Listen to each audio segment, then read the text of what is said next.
Long before the world learned to speak loudly, before history was printed, archived, and endlessly explained, there were questions that were never meant to be answered openly, questions that lived in shadows, passed quietly from one voice to another, often late at night, when the noise of the day finally fell silent. Imagine standing alone on a narrow stone street, the kind that still exists in fragments across old European cities. The ground beneath your feet is uneven, worn smooth by centuries of footsteps.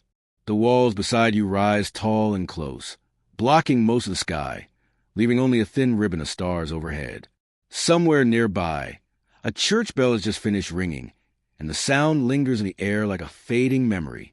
Now consider this unsettling thought. How many people have walked this same street without realizing what they were passing by? How many times have human beings lived entire lives surrounded by symbols, rituals, and quiet traditions they never truly saw? What if some of the most influential ideas in history were not born in palaces or universities, but in private rooms, behind closed doors, among men who promised never to speak openly of what they shared? Freemasonry is one of those names that seems to echo rather than explain itself. You have likely heard it whispered in documentaries, hinted at in novels, or mentioned with a certain nervous curiosity in late-night conversations. It carries with it a feeling rather than a definition. For some, it suggests power hidden behind polite smiles. For others, it feels like an ancient puzzle that was never meant to be solved. And for many, it remains nothing more than a word tied to rumors, half-truths, and unanswered questions. But what is it really that unsettles people about Freemasonry? Is it the secrecy, the symbols carved into stone and paper? Or is it something deeper, something more uncomfortable, the idea that history itself may not be as simple or transparent as we like to believe? To understand this, it helps to slow down, to step away from dramatic claims, and imagine a time when knowledge itself was dangerous, when knowing how to measure stone, how to align a structure with the heavens, or how to read meaning in geometry could elevate a person beyond their assigned place in society. In such a world, knowledge was not freely shared. It was guarded, protected, sometimes hidden deliberately, not for domination, but for survival. Picture a medieval town at dusk. The air smells faintly of smoke and damp earth. Shops are closing, candles are being lit, and workers are returning home after long, exhausting days. Among them are stonemasons, men whose hands are rough, whose bodies carry the strain of lifting massive blocks of stone, yet whose minds hold knowledge few others possess. They understand angles, proportions, forces, and balance in ways that feel almost magical to those who do not. They can take raw rock and turn it into something that reaches toward the sky, something meant to outlast generations. These men do not simply work alone. They gather, they speak quietly, they teach one another, and over time, they begin to form bonds that go beyond simple labor. Trust becomes essential. Loyalty becomes protection. Silence becomes a kind of shield. Now imagine how this looks from the outside. A group of individuals who meet privately, who recognize one another through subtle signs, who pass knowledge in ways others cannot access. In a deeply religious and hierarchical world, this alone would be enough to raise suspicion. Add centuries of storytelling, fear of the unknown, and humanity's natural tendency to fill gaps with imagination, and you begin to see how something practical could slowly transform into something mysterious. The human mind does not like unanswered questions. When explanations are missing, it creates its own. This is where Freemasonry begins to drift away from simple history and into legend. Over generations, whispers replace facts. Symbols replace explanations, and silence, meant once for protection, begins to look like proof of something hidden and powerful. As you listen now, it is important to let go of the modern urge to uncover everything immediately. This is not a story that rushes forward. It unfolds slowly, like stone being shaped by patient hands. The history of Freemasonry is not a single secret waiting to be revealed, but a long, quiet evolution, one shaped by fear, curiosity, faith, ambition, and above all, human connection. Think about how often we pass by buildings without looking up. Cathedrals, old halls, courthouses, and monuments stand silently, their walls marked with symbols we barely notice. Some of those symbols are decorative, others are practical. and some carry layers of meaning that were never intended for the public eye. Whether or not one believes in hidden power, it is undeniable that symbols influence the way humans think and feel.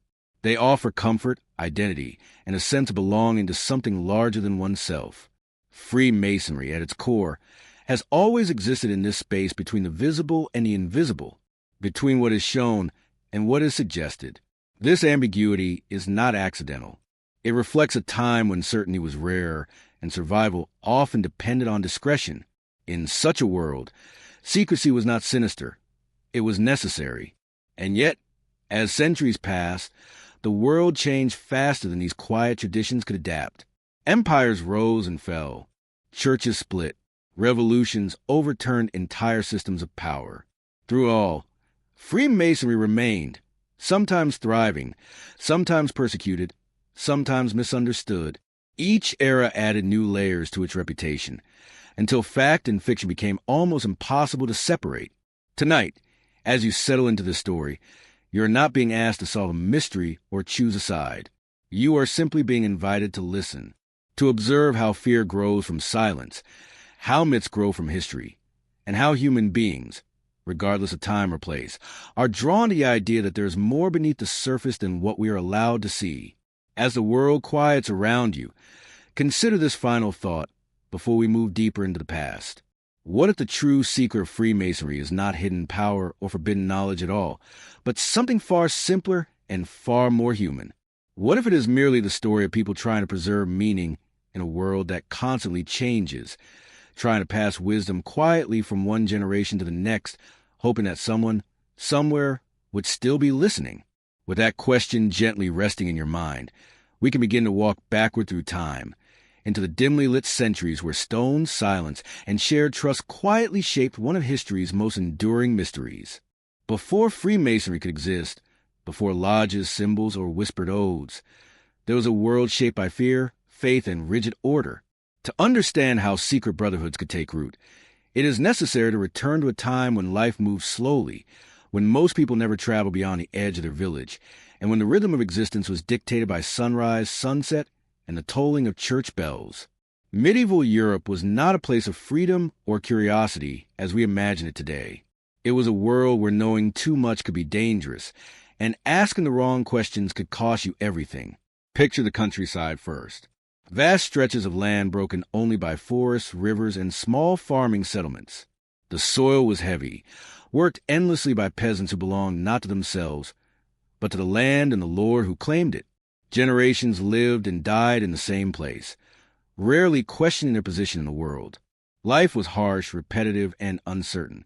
A poor harvest could mean starvation. An illness could wipe out an entire family. Survival depended on obedience, routine, and faith in forces far beyond human control. Above these villages rose castles and fortified towns, physical reminders of power. Stone walls loomed not just as protection from invaders, but as symbols of authority. The nobility lived behind these walls, their lives marked by privilege, yet also by constant anxiety over war, betrayal, and inheritance. Power was inherited, not earned, and social mobility was almost non-existent. You were born into your place in the world, and for most, there was no path out. Towering over all of this was the church. Its presence was everywhere, shaping how people understood reality itself. The church did not merely guide spiritual life. It defined truth, morality, and acceptable knowledge. To question doctrine was not an intellectual exercise. It was heresy, and heresy was met with fear, punishment, and sometimes fire. In such an environment, independent thinking was not encouraged. It was controlled, filtered, and often suppressed. Education, as we understand it now, was a privilege reserved for a small elite. Most people could not read or write. Knowledge existed, but it was locked away in monasteries, universities, and religious institutions. Books were rare, copied by hand, and treated as sacred objects. Information moved slowly, passed orally, often distorted over time. What little the average person knew about the wider world came from sermons, rumors, and the occasional traveler passing through. And yet, despite this rigid structure, medieval Europe was not intellectually stagnant. Beneath the surface, quiet change was taking place. Trade routes connected distant regions.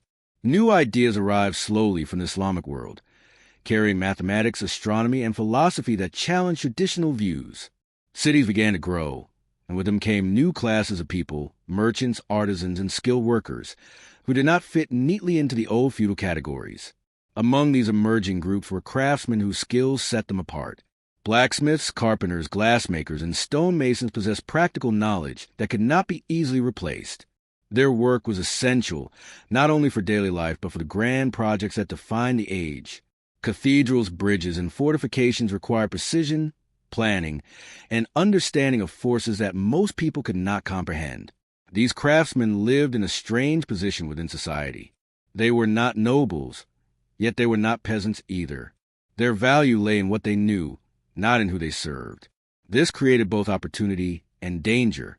Skilled workers often traveled from site to site, following major construction projects.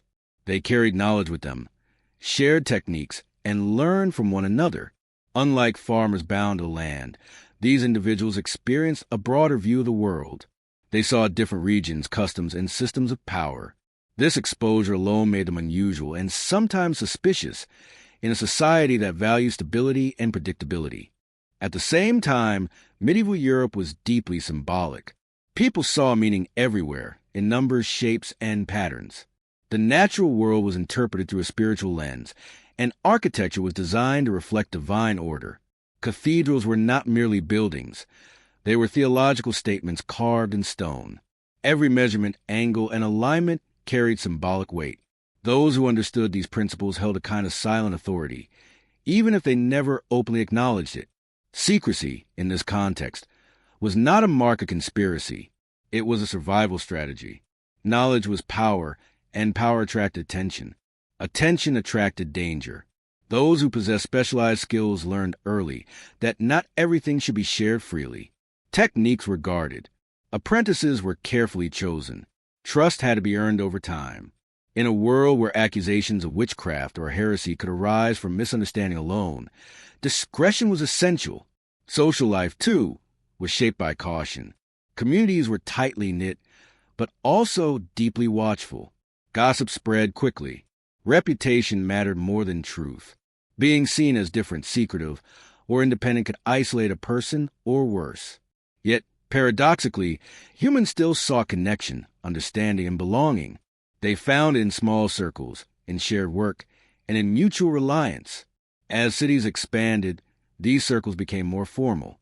Guilds emerged to regulate trades, protect members, and maintain standards.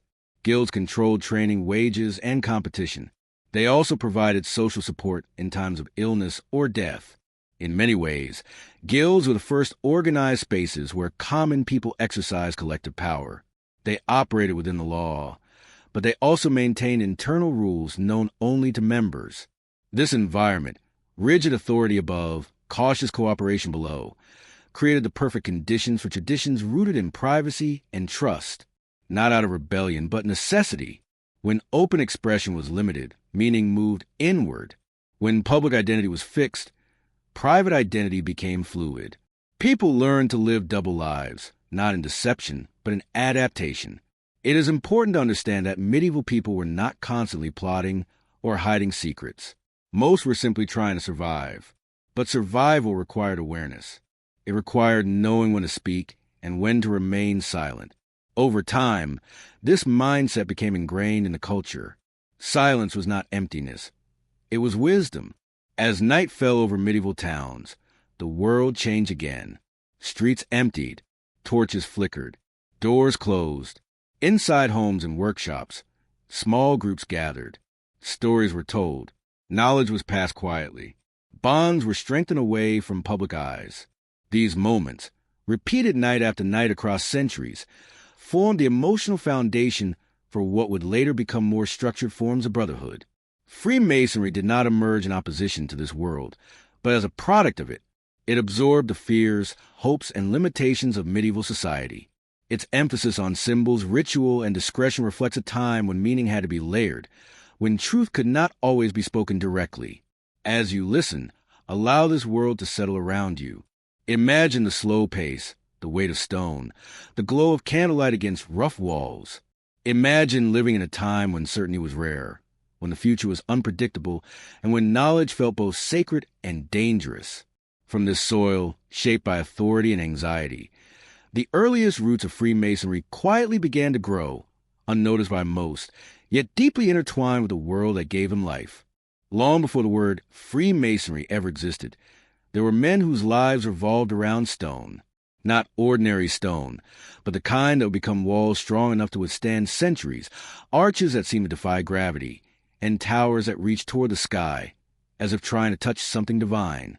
These men were stonemasons, and in the medieval world, their craft was considered both essential and mysterious.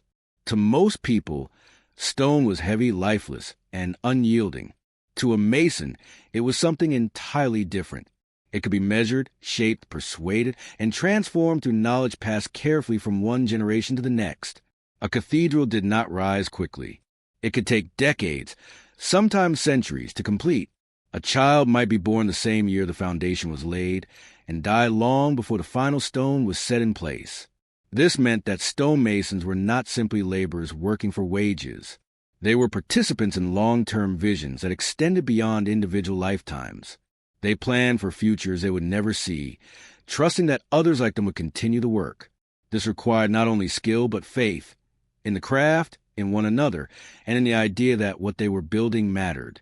Unlike many medieval workers, stonemasons were not tied permanently to one location.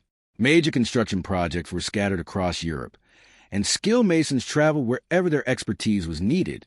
They moved from town to town, from kingdom to kingdom, carrying tools, techniques, and knowledge with them. In a world where most people never left their birthplace, this mobility alone made them unusual. They were exposed to different languages, customs, and ideas, and over time, this broadened their understanding of the world in ways few others experienced. Their knowledge was practical, but it was also deeply intellectual. Geometry, for example, was not an abstract subject studied in books. It was a living language used to ensure that walls stood straight, arches held firm, and structures remained balanced. Proportions mattered. Angles mattered. Even small mistakes could result in collapse, injury, or death. Because of this, knowledge had to be exact, and it had to be protected. Teaching someone incorrectly or allowing untrained individuals to imitate the craft could have disastrous consequences. Training as a mason took years. Apprentices began young, learning through observation and repetition rather than formal instruction. Much of what they learned was never written down. It was shown, demonstrated, and corrected in person. This made the relationship between teacher and student deeply personal. Trust was essential. A master mason needed to know that an apprentice was not only capable, but reliable, discreet, and committed to the standards of the craft. Over time, this created a strong sense of identity among masons. They recognized one another not by titles or noble blood, but by shared experience. The feel of stone beneath the hands. The sound of chisels striking surface after surface. The quiet satisfaction of seeing a structure take shape exactly as planned. These shared experiences formed bonds that went beyond simple employment. Being a mason was not just a job. It was a way of life. Because their work was so specialized, masons developed methods to identify one another and verify skill. Marks were carved into stone, not as signatures for fame, but as practical indicators of responsibility. If a section failed, it was possible to know who had worked on it. These marks also allowed masons to establish reputation as they moved between sites. Over time, such markings took on symbolic meaning, reinforcing identity and continuity within the craft. The public saw the results of their labor, but rarely understood the process behind it. To an ordinary villager, a cathedral rising from the ground could feel miraculous. The fact that humans could design and execute such complexity inspired awe, but also unease. Those who could shape stone so precisely seemed to possess knowledge that bordered on the supernatural. In a deeply religious society, this ambiguity was uncomfortable. It blurred the line between divine inspiration and human ingenuity. This perception added another layer of separation between masons and the rest of society. While respected for their work, they were also watched carefully. Their gatherings, discussions, and methods were not always understood. As a result, discretion became second nature. It was safer to keep certain knowledge within trusted circles rather than risk misinterpretation or accusation. Gradually, the craft of stone became more than physical labor. It became a framework for understanding order, balance, and purpose. The act of shaping stone mirrored the idea of shaping the self, removing rough edges, finding alignment, striving toward perfection, even while knowing it could never be fully achieved. These ideas were not preached openly, but they were felt, experienced, and passed quietly through shared work. As the centuries moved forward, the role of stonemasons laid the groundwork for something larger than the craft itself. The habits they developed, travel, secrecy, symbolism, loyalty, would one day outgrow their original purpose. What began as practical necessity would slowly evolve into tradition, meaning, and eventually identity beyond stone itself. When the day's labor ended and the sun dipped low, the world of the mason did not simply disappear. Work sites grew quiet, tools were set aside, and fires were lit against the evening chill. It was during these hours, away from the noise and scrutiny of the wider world, that something subtle began to form. Masons gathered not to work, but to rest, to eat, and to speak freely among those they trusted. These gatherings were not grand or ceremonial. They were simple, practical, and rooted in shared experience. Shelter was often improvised. Temporary huts or rooms near construction sites where tools could be stored and workers could gather. Over time, these spaces became familiar, almost sacred in their own way. They were places where apprentices learned from masters, where disputes were settled, where injuries were tended, and where stories were told. In a harsh and unpredictable world, such spaces offered stability. Trust was the foundation of these gatherings. A mason needed to know that what he said within this circle would not be carried outside carelessly. Mistakes, techniques, and lessons could be discussed honestly without fear of ridicule or punishment. This atmosphere encouraged learning and mutual support. It also reinforced the idea that membership in this group carried responsibility. To betray trust was to endanger not just oneself, but everyone who relied on the craft's reputation. As these gatherings became routine, informal rules began to emerge. Who could speak, who could teach, who could take on apprentices, all of this required agreement. These rules were rarely written down. They were remembered, repeated, and enforced through custom. Over time, they became traditions, passed down alongside technical knowledge. Because masons often moved between sites, these traditions helped maintain continuity. A mason arriving in a new town could find familiar practices among others who shared the craft. This created a sense of belonging that transcended local identity. You might be a stranger to the town, but not to the lodge. This quiet network of recognition made travel safer and work more reliable. To outsiders, these gatherings might have seemed unremarkable or mildly suspicious. Men meeting privately, speaking in terms others did not understand, sharing signs of recognition. But from within, they were simply necessary. Without such spaces, the craft could not survive. Knowledge would fragment, standards would decline, and trust would erode. As time passed, these lodges began to take on a life of their own. They were no longer just places to rest or organize labor. They became centers of shared identity. Stories of past masters were remembered. Lessons were reinforced through repetition. Symbols emerged naturally, drawn from the tools and materials of the trade. A square was no longer just an instrument. It represented fairness and accuracy. A compass suggested boundaries and self-control. These meanings were not imposed suddenly. They evolved quietly, shaped by lived experience. The outside world continued to change. Political powers shifted. Religious tensions rose and fell. Yet within these small gatherings, there was a sense of continuity. The lodge became a refuge from uncertainty, a place where order still made sense. This stability was comforting, especially during times of upheaval. It is here, in these modest spaces filled with tired men, worn tools, and flickering light, that the earliest spirit of Freemasonry can be felt, not as a grand secret society, but as a human response to uncertainty, a way of preserving knowledge, dignity, and connection in a world that offered few guarantees. What began as necessity slowly became tradition. What began as work slowly took on meaning. And without anyone realizing at the time, the lodge was no longer just a shelter for stoneworkers. It was becoming something enduring, a quiet brotherhood built not on power or ambition, but on trust, shared effort, and the belief that some things are worth protecting, even if they must remain unseen. In a world where few people could read, and even fewer could record their thoughts in writing, symbols became a language of their own. They spoke quietly, without sound, without argument, and without the risk that words often carried. For medieval stonemasons and the early brotherhoods that formed around their craft, symbols were not decorations or mysteries meant to confuse outsiders. They were practical, memorable, and deeply personal. They allowed knowledge to be shared without being spoken aloud, and meaning to be preserved without being written down. Imagine standing inside a half-finished cathedral. The air is cool, heavy with the scent of stone dust and damp earth. Light filters in through tall, narrow openings, casting long shadows across unfinished walls. Everywhere you look, there are marks, lines scratched into stone, shapes drawn in chalk, symbols carved carefully into surfaces that may never be seen by the public once the building is complete. To an untrained eye, these marks mean nothing. To a Mason, they speak clearly. The square is one of the simplest tools in the Mason's world.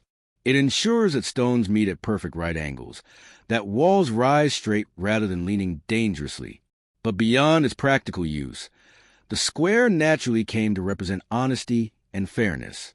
A wall built out of alignment would eventually fail, just as a life lived without integrity would eventually collapse. This connection did not need to be explained in words. It was felt through repetition, through daily work where precision meant survival. The compass, another essential tool, controlled distance and proportion. It defined limits, boundaries, and balance. In stonework, it ensured that curves were consistent and that designs followed an underlying order. Over time, the compass began to represent self-restraint and awareness, knowing where to draw the line, knowing how far to go and when to stop. In a world where excess and ambition could attract danger, this lesson was quietly powerful. The level and the plumb line carried their own meanings. A level ensured that surfaces were even, that no stone stood higher than another. A plumb line showed what was truly vertical, unaffected by illusion or perspective. These tools taught Masons that appearances could deceive, but certain truths remained constant. To live rightly, one had to measure oneself not against others, but against principles that did not bend with opinion. Symbols like these were not chosen arbitrarily. They emerged naturally from the work itself. The tools that filled a Mason's hands day after day became extensions of thought and identity. Over time, their meanings deepened. What began as practical instruction evolved into moral reflection. The act of shaping stone became a metaphor for shaping character, patient, deliberate, and never fully complete. Because symbols carried meaning without explanation, they were ideal for a world where discretion mattered. A lesson conveyed through a symbol could be remembered without being spoken. It could be recognized by those who understood and ignored by those who did not. This quiet selectivity was not about exclusion for its own sake. It was about protection. Knowledge passed too freely could be misunderstood or misused. As Masons traveled from site to site, symbols helped maintain continuity. A Mason entering a new lodge could recognize familiar signs and feel immediately at home. These shared visual cues created trust before words were exchanged. They said, without speaking, that the person before you had walked the same path, learned the same lessons, and respected the same standards. Over time, these symbols began to appear beyond work sites. They were etched into meeting spaces, drawn during instruction, and referenced in stories passed down through generations. Their meanings were reinforced through repetition, becoming almost meditative in nature. To reflect on a symbol was to reflect on one's own conduct, one's place in the world, and one's responsibilities to others. This symbolic language also helped bridge gaps between different levels of skill and experience. An apprentice might not yet understand every technical detail, but he could grasp the meaning behind a symbol. This allowed moral lessons to be taught alongside practical ones, ensuring that skill was balanced with character. A skilled Mason without discipline could be dangerous. A disciplined Mason without skill was incomplete. Symbols reminded everyone of this balance. From the outside, the symbolic world could seem secretive or even threatening. People often fear what they do not understand, especially when it appears deliberate and shared among a select group. Over time, As stories spread and misunderstandings grew, these symbols were stripped from their context and reimagined as signs of hidden power or control. The simplicity of their origins was forgotten, replaced by speculation. Yet within the lodges, symbols remained grounded in lived experience. They were not mystical in the sense of supernatural forces, but they were deeply reflective. They encouraged individuals to look inward, to measure their actions, to seek alignment between intention and behavior. In a chaotic and often cruel world, this internal order offered stability. Silence played an important role alongside symbolism. Not every lesson was meant to be explained fully or immediately. Some meanings revealed themselves only through time and experience. This slow unfolding was intentional. It mirrored the process of stonework itself, where rushing could lead to cracks or collapse. Patience was not just a virtue, it was a necessity. As centuries passed and Freemasonry began to shift away from purely operative roots, these symbols did not disappear. Instead, they became even more central. When fewer members worked directly with stone, the tools remained as reminders of origin and purpose. They connected abstract ideas to tangible history, grounding philosophy in physical reality. The enduring power of these symbols lies in their flexibility. A square is still a square. A compass still draws circles, but their meanings can expand with the individual. A young apprentice sees instruction. A seasoned mason sees responsibility. An older member sees reflection. The symbol remains the same, but the understanding deepens. This is why symbols have survived long after the original context has faded. They do not demand belief. They invite contemplation. They do not shout their meaning. They wait quietly, allowing each person to discover what they are ready to understand. As you imagine these symbols now, carved softly into stone or drawn in fading chalk, allow them to slow your thoughts. They were never meant to provoke fear or excitement. They were meant to guide, to remind, and to center. In their quiet presence, they reflect a fundamental truth of human nature, that we seek meaning not just in words, but in shapes, patterns, and the simple tools we use to build our world, both outside and within. As the centuries passed, the world that had given birth to the stonemasons' craft began to change in quiet but profound ways. Great cathedrals still stood, but fewer were being built.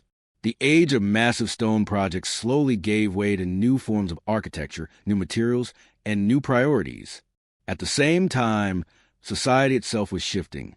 Ideas were beginning to matter as much as labor, and questions once considered dangerous were now being asked more openly, at least in certain circles. It was within this changing landscape that Freemasonry began to transform from a craft of the hands into a discipline of the mind. For generations, lodges had existed primarily to support working masons.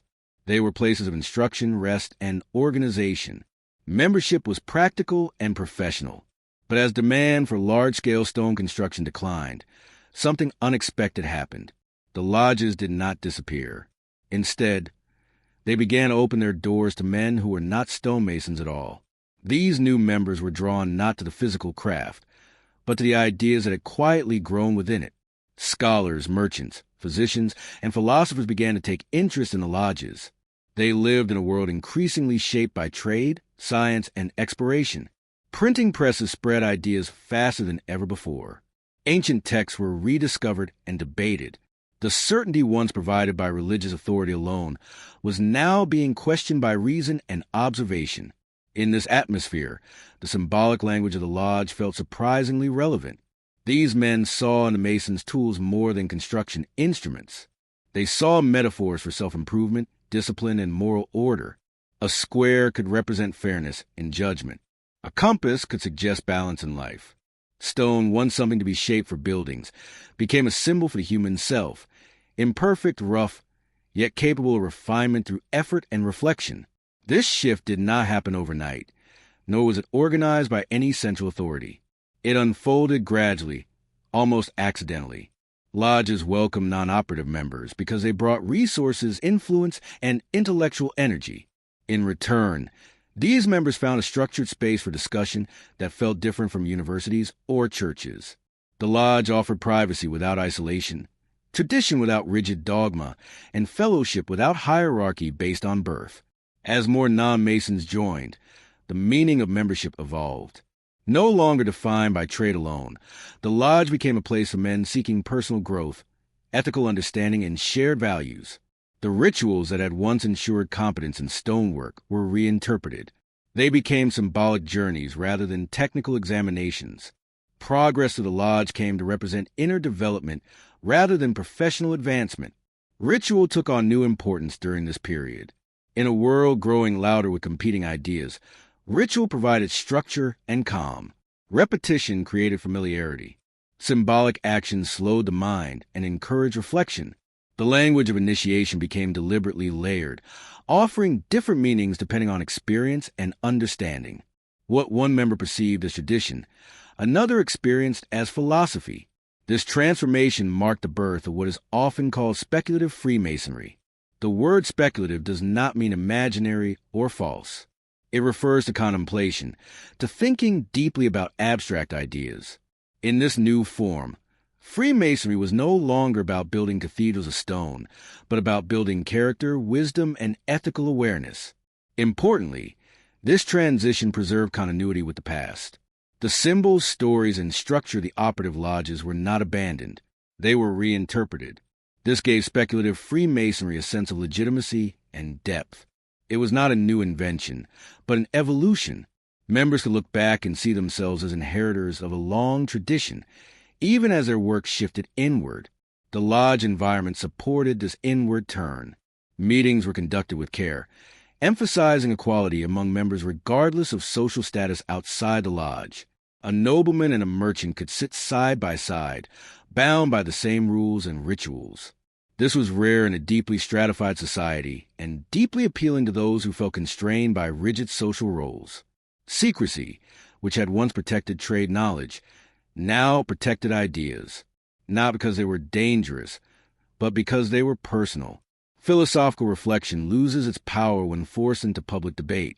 Within the lodge, ideas could be explored gently, without fear of ridicule or punishment. Silence was still valued, not as a barrier, but as a space for thought. As speculative Freemasonry spread, it absorbed influences from many sources. Classical philosophy, religious symbolism, and emerging scientific thought all found a place within its framework. Yet the lodge did not demand agreement on doctrine. Instead, it encouraged members to reflect, question, and refine their own understanding. This openness made it adaptable, but also vulnerable to misunderstanding. From the outside, this evolution was difficult to interpret.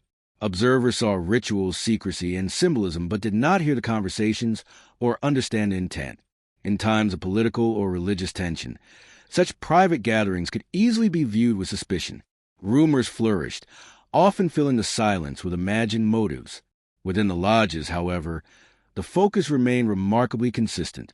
The goal was not power or control, but improvement of the individual, and through that, improvement of society. This belief, that better people create better communities, was simple, almost humble, yet it carried profound implications in a world accustomed to authority imposed from above. The shift from operative to speculative Freemasonry allowed the tradition to survive long after its original economic purpose faded. It transformed a practical craft into a philosophical system without losing its grounding in reality. The stone was still there, but now it existed as a symbol rather than material. As you reflect on this transition, imagine the quiet moments inside a lodge where men sit together, not to build walls, but to build understanding. Candles flicker softly. Words are spoken with care. Symbols rest silently, waiting to be interpreted. There is no rush, no demand for certainty. Only the steady belief that growth, like stonework, takes time, patience, and a willingness to learn. In this way, Freemasonry became something both ancient and modern, rooted in medieval craft, yet open to new ideas, practical in origin, yet philosophical in purpose. This balance between tradition and transformation would define its journey in the centuries to come, shaping how it was perceived, celebrated, feared, and misunderstood by the world beyond the lodge walls. As Europe slowly emerged from the long shadow of the Middle Ages, the rhythm of life began to change in subtle but irreversible ways. The world was no longer held together solely by tradition and inherited authority. New ideas moved across borders with increasing speed, carried by books, letters, and conversations in candlelit rooms. This period, later known as the Age of Enlightenment, did not arrive all at once. It seeped into society gradually, like morning light through heavy curtains. And within this changing atmosphere, Freemasonry found fertile ground to grow. The Enlightenment was driven by curiosity. People began to ask why the world worked the way it did, rather than simply accepting that it must. Reason, observation, and dialogue were increasingly valued alongside faith. Scientific discoveries challenged long-held beliefs about the universe. Philosophers debated the nature of truth, morality, and human rights. For many, this was exhilarating. For others, it was deeply unsettling. Old certainties were loosening, and with them, the structures that had governed society for centuries. Freemasonry, already transformed into a speculative tradition, fit naturally into this intellectual climate. Lodges offered something rare and appealing, a private space where men of different backgrounds could meet as equals to discuss ideas without immediate fear of censorship or punishment. Unlike universities, which were often tied to religious institutions, or courts, which were bound by politics, lodges occupied a quieter, more ambiguous position. They were social, philosophical, and symbolic all at once. In these lodges, conversation was guided by ritual, but not constrained by dogma. Members were encouraged to think, to reflect, and to listen. The symbolic language inherited from operative Masonry provided a shared framework that transcended individual belief systems. A symbol could be interpreted in many ways, allowing men of different religious and political views to find common ground without conflict. This openness made Freemasonry attractive to thinkers, writers, and professionals who felt limited by the rigid hierarchies of the outside world. Merchants, lawyers, physicians, and scholars joined alongside nobles and craftsmen. The lodge became a rare environment where merit was valued over birth, and where personal character mattered more than title. In an era increasingly concerned with individual rights and dignity, this was a powerful idea. As lodges spread across Europe, they adapted to local cultures while maintaining a recognizable structure. A lodge in London might feel different from one in Paris or Vienna, yet the symbols, rituals, and underlying values remained familiar. This created an informal international network long before modern communication made such connections easy. Letters were exchanged. Travelers carried news and ideas from one lodge to another. Intellectual currents flowed quietly beneath the surface of political borders. Importantly, Freemasonry did not present itself as a revolutionary force, even when its ideas overlapped with those that would later inspire social change. The tone within lodges was generally cautious, reflective rather than confrontational. Members spoke of improvement, harmony, and moral responsibility, rather than overthrow or rebellion. This restraint allowed Freemasonry to exist in diverse political environments, from monarchies to emerging republics. Yet the influence of Enlightenment thinking could not be entirely contained. Discussions about reason, tolerance, and human equality inevitably shaped how members viewed the world beyond the lodge. Even without direct political action, these conversations planted seeds. They encouraged individuals to question injustice, to value education, and to see themselves as part of a broader human community. At the same time, the private nature of these gatherings continued to attract suspicion. To those who opposed Enlightenment ideas, Freemasonry looked like a breeding ground for dissent. The fact that members met behind closed doors, used symbolic language, and shared bonds that crossed national and religious lines made it easy to imagine hidden agendas. In times of social tension, secrecy often becomes a canvas onto which fears are projected. Within the lodges, however, daily life remained remarkably calm. Meetings followed established rituals. Discussions unfolded slowly. The emphasis was on balance and moderation. This deliberate pace was not accidental. It reflected a belief that lasting change begins within individuals, not through sudden upheaval. In a sense, Freemasonry offered an alternative to chaos of rapid transformation, a space where change would be contemplated rather than forced. The Enlightenment also brought advances in science and natural philosophy, and these too found a place within lodge discussions. Members shared interests in astronomy, mathematics, and the study of nature. The symbolic tools of Masonry aligned easily with these pursuits. Geometry, once essential for building stone structures, became a bridge between physical reality and abstract understanding. The universe itself was increasingly seen as something that could be measured, studied, and admired for its order. As the 18th century progressed, Freemasonry became more visible, though still not fully understood. Public references appeared in pamphlets, novels, and satirical works. Some portrayed it as harmless socializing. Others hinted at secret power. This dual perception only deepened its mystique.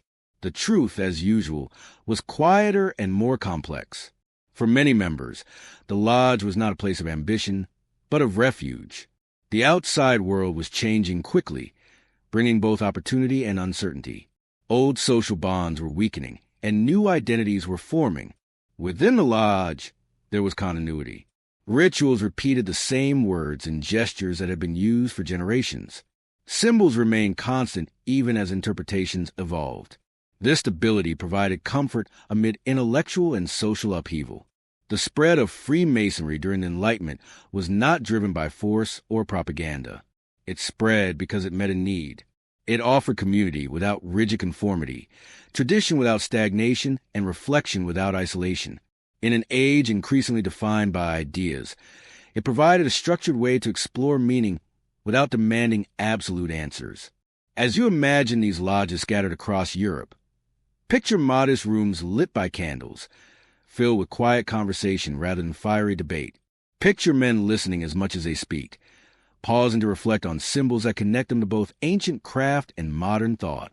Outside, the world continues to shift, empires edging toward transformation, revolutions slowly gathering momentum. Inside, time seems to move differently, slower, steadier, guided by the belief that understanding, like stonework, is built one careful piece at a time. In this way, Freemasonry became both a mirror and a shelter for the Enlightenment. It reflected the era's curiosity and optimism, while also offering protection from its excesses. This delicate balance would shape how Freemasonry was perceived in the years to come, admired by some, feared by others, and quietly practiced by those who found meaning in its calm and measured approach to a rapidly changing world. As Freemasonry continued to spread quietly across Europe, its presence did not go unnoticed by those who held power. In societies built on hierarchy, tradition, and visible authority, anything that operated beyond direct control was bound to raise concern. The lodges did not march in the streets or issue public declarations, yet their very existence suggested an alternative way of gathering, thinking, and belonging. For kings, churches, and established institutions, this was enough to feel unsettling. Authority in early modern Europe relied heavily on clarity and obedience. Power flowed downward, from monarchs to nobles, from clergy to congregations. Loyalty was expected to be public and unquestioned. Freemasonry, however, introduced a different kind of allegiance, one that crossed social classes, political borders, and even religious divisions. Members swore loyalty not to a ruler or doctrine, but to shared principles and to one another. From the outside, this looked like a parallel structure, quietly existing alongside official systems of power. The concern was not necessarily that Freemasons were plotting rebellion, but that they could. Secrecy creates uncertainty, and uncertainty breeds fear. When people meet behind closed doors, speak in symbolic language, and recognize one another through signs others do not understand, imagination fills the gaps. For those accustomed to controlling narratives, the inability to fully observe or regulate such gatherings was deeply uncomfortable. Religious authorities were among the first to express alarm. The Church, long accustomed to being the primary guardian of moral and philosophical truth, viewed independent discussion with suspicion. Freemasonry welcomed men of different faiths, asking only that they believe in a higher order or guiding principle. This tolerance, radical for its time, challenged the idea that moral authority flowed exclusively from established religious institutions. To some clerics, this openness looked like relativism, a dangerous suggestion that truth could exist outside official doctrine. Political leaders shared similar anxieties. Monarchies depended on loyalty rooted in tradition and fear of consequence. The idea that individuals from different social classes could meet as equals, exchange ideas freely, and form bonds independent of state oversight felt destabilizing. Even if lodges claimed to avoid politics, The simple act of teaching members to think independently carried political implications. These fears were amplified by the broader context of the time. Europe was no stranger to upheaval. Religious wars, peasant revolts, and philosophical challenges to divine monarchy had left deep scars. Rulers had learned, often painfully, that ideas could be as dangerous as armies. In this environment, any group associated with intellectual discussion and secrecy was likely to be viewed through a lens of suspicion. Rumors began to circulate. Some claimed Freemasons held hidden influence over governments. Others suggested they practiced heretical rituals or pledged loyalty to unseen powers. These stories often said more about the fears of those telling them than about Freemasonry itself. Yet once such narratives take hold, they are difficult to dispel. Silence, which within the lodge was a virtue, outside it became proof of guilt. The symbols that had once been tools of reflection now became objects of anxiety. The square and compass, simple instruments of geometry, were reimagined as signs of hidden authority. The use of ritual, intended to create continuity and focus, was interpreted as evidence of indoctrination. What was meant to be calming and reflective appeared, from a distance, secretive and potentially subversive. Attempts to suppress Freemasonry emerged in various forms. Some governments imposed restrictions or surveillance. Others pressured members to renounce their affiliations. Religious edicts warned the faithful against participation. These responses varied in intensity, but they shared a common motivation, a desire to restore clear lines of authority and control. Within the lodges, these external pressures were felt, but not always openly discussed. Members became more cautious. Meetings were held discreetly. Records were limited. This increased caution, while practical, further deepened the perception of secrecy. A cycle emerged in which fear led to suspicion. Suspicion led to suppression, and suppression reinforced fear. It is important to note that Freemasonry itself was not monolithic. Different lodges held different views and priorities. Some were more social, others more philosophical. Yet to outsiders, these distinctions were invisible. The name alone became a symbol, carrying all the weight of rumor and imagination. Psychologically, this dynamic reveals something timeless about human societies. When confronted with the unknown, especially in times of change, people often project their anxieties onto hidden groups. Freemasonry became a mirror for fears about losing control, tradition, and certainty. In that sense, it was thus a cause of unrest and a symptom of broader social tension. For many members, this growing hostility was confusing. They saw themselves as part of tradition focused on moral improvement and fellowship, not conspiracy. Yet they also understood the risks of public explanation. To explain too much could invite misinterpretation or conflict. To explain too little allowed myths to flourish. Navigating this tension required patience and restraint. Despite external pressure, Freemasonry endured. Its decentralized structure made it difficult to eliminate entirely. Lodges could dissolve and reform, adapt to local conditions, or operate quietly until conditions improved. This resilience was not the result of strategic planning, but the very principles that define the tradition: flexibility, symbolism, and inward focus. As time passed, the image of Freemasonry in the public imagination grew darker and more exaggerated. Stories became more elaborate. The distance between reality and perception widened. Yet within the lodges, daily life remained largely unchanged. Meetings continued. Rituals were performed. Members supported one another in personal and professional matters. This contrast between internal calm and external fear is one of the most enduring features of Freemasonry's history. It illustrates how easily misunderstanding can arise when private traditions intersect with public anxiety. It also explains why Freemasonry has been repeatedly targeted during periods of political or religious instability. As you reflect on this period, imagine the quiet tension of those times. The steady rhythm of lodge meetings continuing behind closed doors, while outside, suspicion slowly builds. Imagine individuals weighing their desire for fellowship and reflection against the risk of being misunderstood or punished. In this atmosphere, Freemasonry became not just a tradition, but a test of conviction, a choice to value quiet integrity over public approval. This growing divide between perception and reality would shape Freemasonry's path in the centuries to come. The seeds of myth have been planted, and they would continue to grow, fed by fear, silence, and the timeless human tendency to imagine hidden forces where understanding feels just out of reach. As suspicion hardened into fear, the quiet tolerance that had once allowed Freemasonry to exist began to erode. What had started as unease among authorities gradually transformed into deliberate action. In many parts of Europe, the question was no longer what Freemasons believed, but whether they should be allowed to exist at all. The shift was subtle at first, marked by warnings and whispered accusations, but over time it grew into open opposition, backed by laws, decrees, and the weight of institutional power. One of the most significant sources of pressure came from the Church. For centuries, it had been the central moral authority in much of Europe, accustomed to defining the boundaries of acceptable belief. Freemasonry's emphasis on personal conscience, symbolic understanding, and tolerance across religious divisions challenged this authority in ways that could not be easily ignored. In response, official condemnations began to appear. These were not casual criticisms, but formal declarations that carried serious consequences for those who ignored them. Papal bulls were issued warning the faithful against joining Masonic lodges. These documents accused Freemasonry of secrecy, moral relativism, and disobedience to religious authority. To the Church, the refusal of Freemasons to submit their rituals and teachings to ecclesiastical oversight was unacceptable. Silence was interpreted as defiance.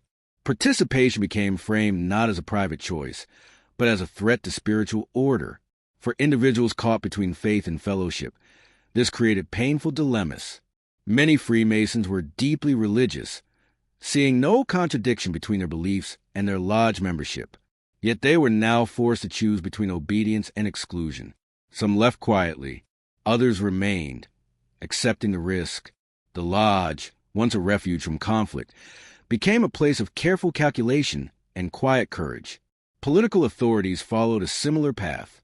As centralized states grew stronger, rulers sought greater control over all aspects of public life. Independent associations, especially those with international connections, were viewed as potential threats.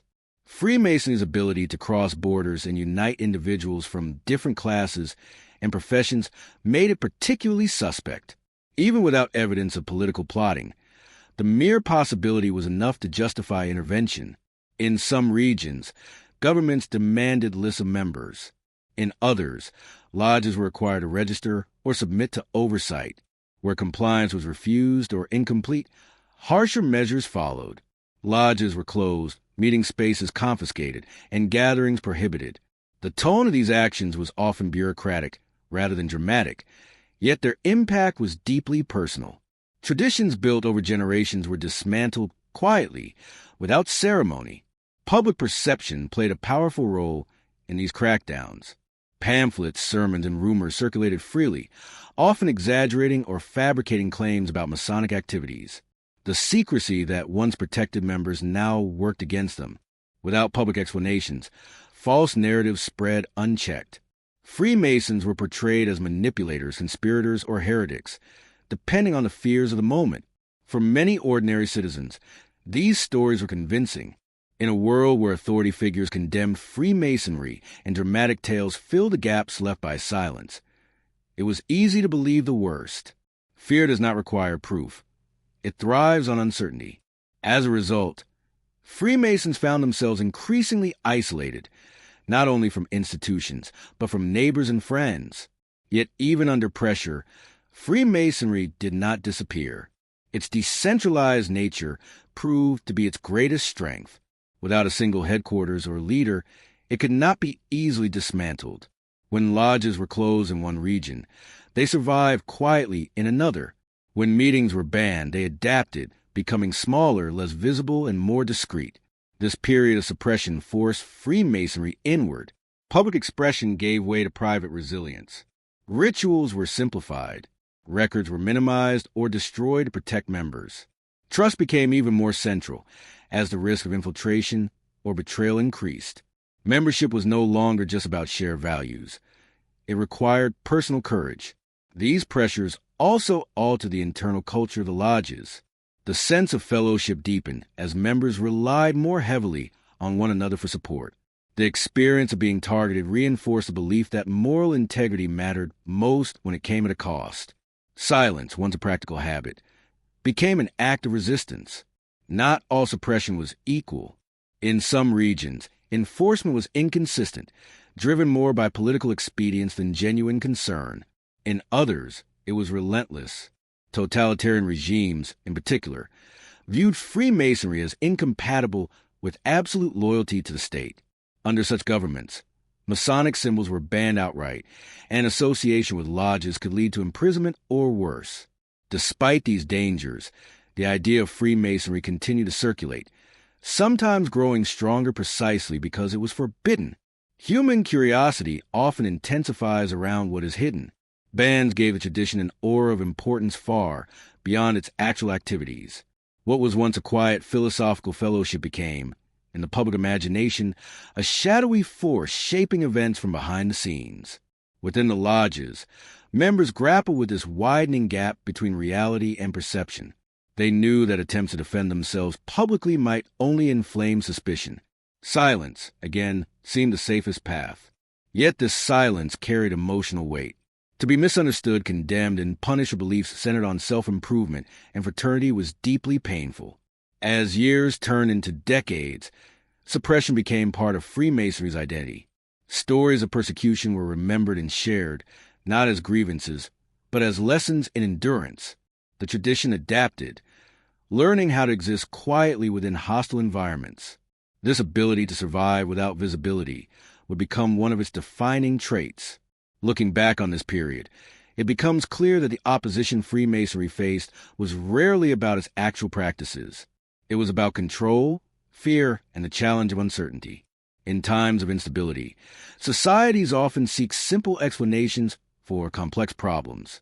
Secret groups become convenient targets, absorbing anxieties that might otherwise be directed inward.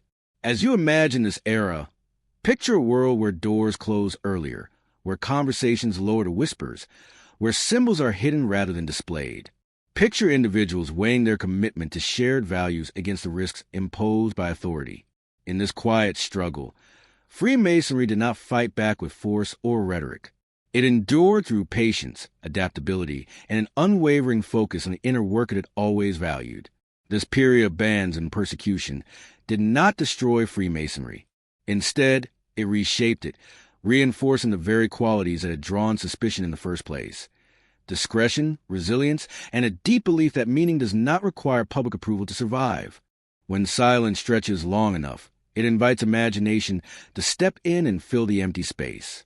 By the time Freemasonry had endured centuries of suspicion, bans, and quiet survival, the distance between what happened inside lodges and what people believed happened there had grown vast.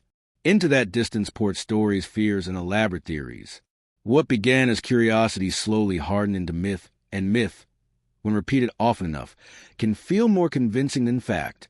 Human beings have always been drawn to hidden knowledge. Across cultures and centuries, secret societies, mystery schools, and forbidden texts appear again and again in stories and folklore. They represent the hope that the world is not random, that someone, somewhere, understands how everything truly works. Freemasonry, with its symbols, rituals, and refusal to fully explain itself, fit perfectly into this ancient narrative. It became a blank canvas upon which collective anxieties and desires could be painted. The more Freemasonry avoided public explanation, the more powerful the imagined explanations became. People speculated about secret meetings where world events were decided in advance, about coded symbols controlling governments, about ancient wisdom passed down unchanged from distant civilizations. Each rumor built upon the last, gaining detail and confidence as it spread. Very few paused to ask why a group supposedly controlling the world would leave so many visible clues behind. Symbols played a central role in this myth-making. The square and compass, the all-seeing eye, and other familiar images were lifted from their historical context and reinterpreted through a lens of fear. A tool meant to represent balance, and self-restraint became a sign of domination. A symbol of awareness became proof of surveillance. Meaning was reversed, not through evidence, but through repetition. Printed pamphlets and later newspapers accelerated this process. Stories that once traveled slowly by word of mouth could now reach thousands. Sensationalism sold well, and Freemasonry offered an endless supply of intrigue. Writers embellished claims, blending fragments of truth with speculation. The line between fact and fiction blurred, especially for readers already uneasy about social and political change. Religious opposition also contributed to the mythic image. Condemnations framed Freemasonry as morally dangerous without always explaining why. This ambiguity allowed imagination to flourish. If something was forbidden, it must be powerful. If it was secret, it must be hiding something terrible. Such logic, though flawed, is deeply persuasive, especially in uncertain times. Political upheaval added another layer. Revolutions, economic crises, and wars left populations searching for explanations. Complex causes were difficult to grasp, and blaming hidden forces offered emotional relief. Freemasonry, already associated with secrecy and intellectual discussion, became a convenient target. Even when Freemasons were victims of these upheavals, they were sometimes portrayed as the architects behind them. Over time, these myths took on a life of their own. They were no longer tied to specific events or accusations. They became part of cultural storytelling. Novels, plays, and later films drew on the image of the secret lodge as a place of hidden power. Fiction reinforced fear, and fear reinforced fiction. For many, Freemasonry existed more vividly in imagination than in reality. Within the lodges, members were often aware of these stories, but felt powerless to correct them. Any attempt at public explanation risked misinterpretation or further suspicion. To deny a rumor was sometimes seen as confirmation that something was being hidden. Silence, though frustrating, remained the safest response. Psychologically, this dynamic reveals how myths thrive on distance. The less people know directly, the more confident they become in indirect knowledge. Familiar patterns are imposed on unfamiliar subjects. Freemasonry became a symbol not of itself, but of secrecy as a concept. It absorbed fears about powerlessness, loss of control, and unseen influence. These myths also offered a strange form of comfort. Believing that events are controlled by hidden groups can be less frightening than accepting randomness or systemic complexity. It suggests order, even if that order is malevolent. In this way, Freemasonry became a narrative tool, helping people make sense of a world that often felt chaotic and unjust. It is important to recognize that Freemasonry did not invent this dynamic. Many groups throughout history have been mythologized in similar ways. What makes Freemasonry unique is the longevity and adaptability of these myths. As society changed, the stories changed with it. Medieval fears of heresy evolved into modern fears of global manipulation. The symbols remained, but their imagined meanings shifted to reflect contemporary anxieties.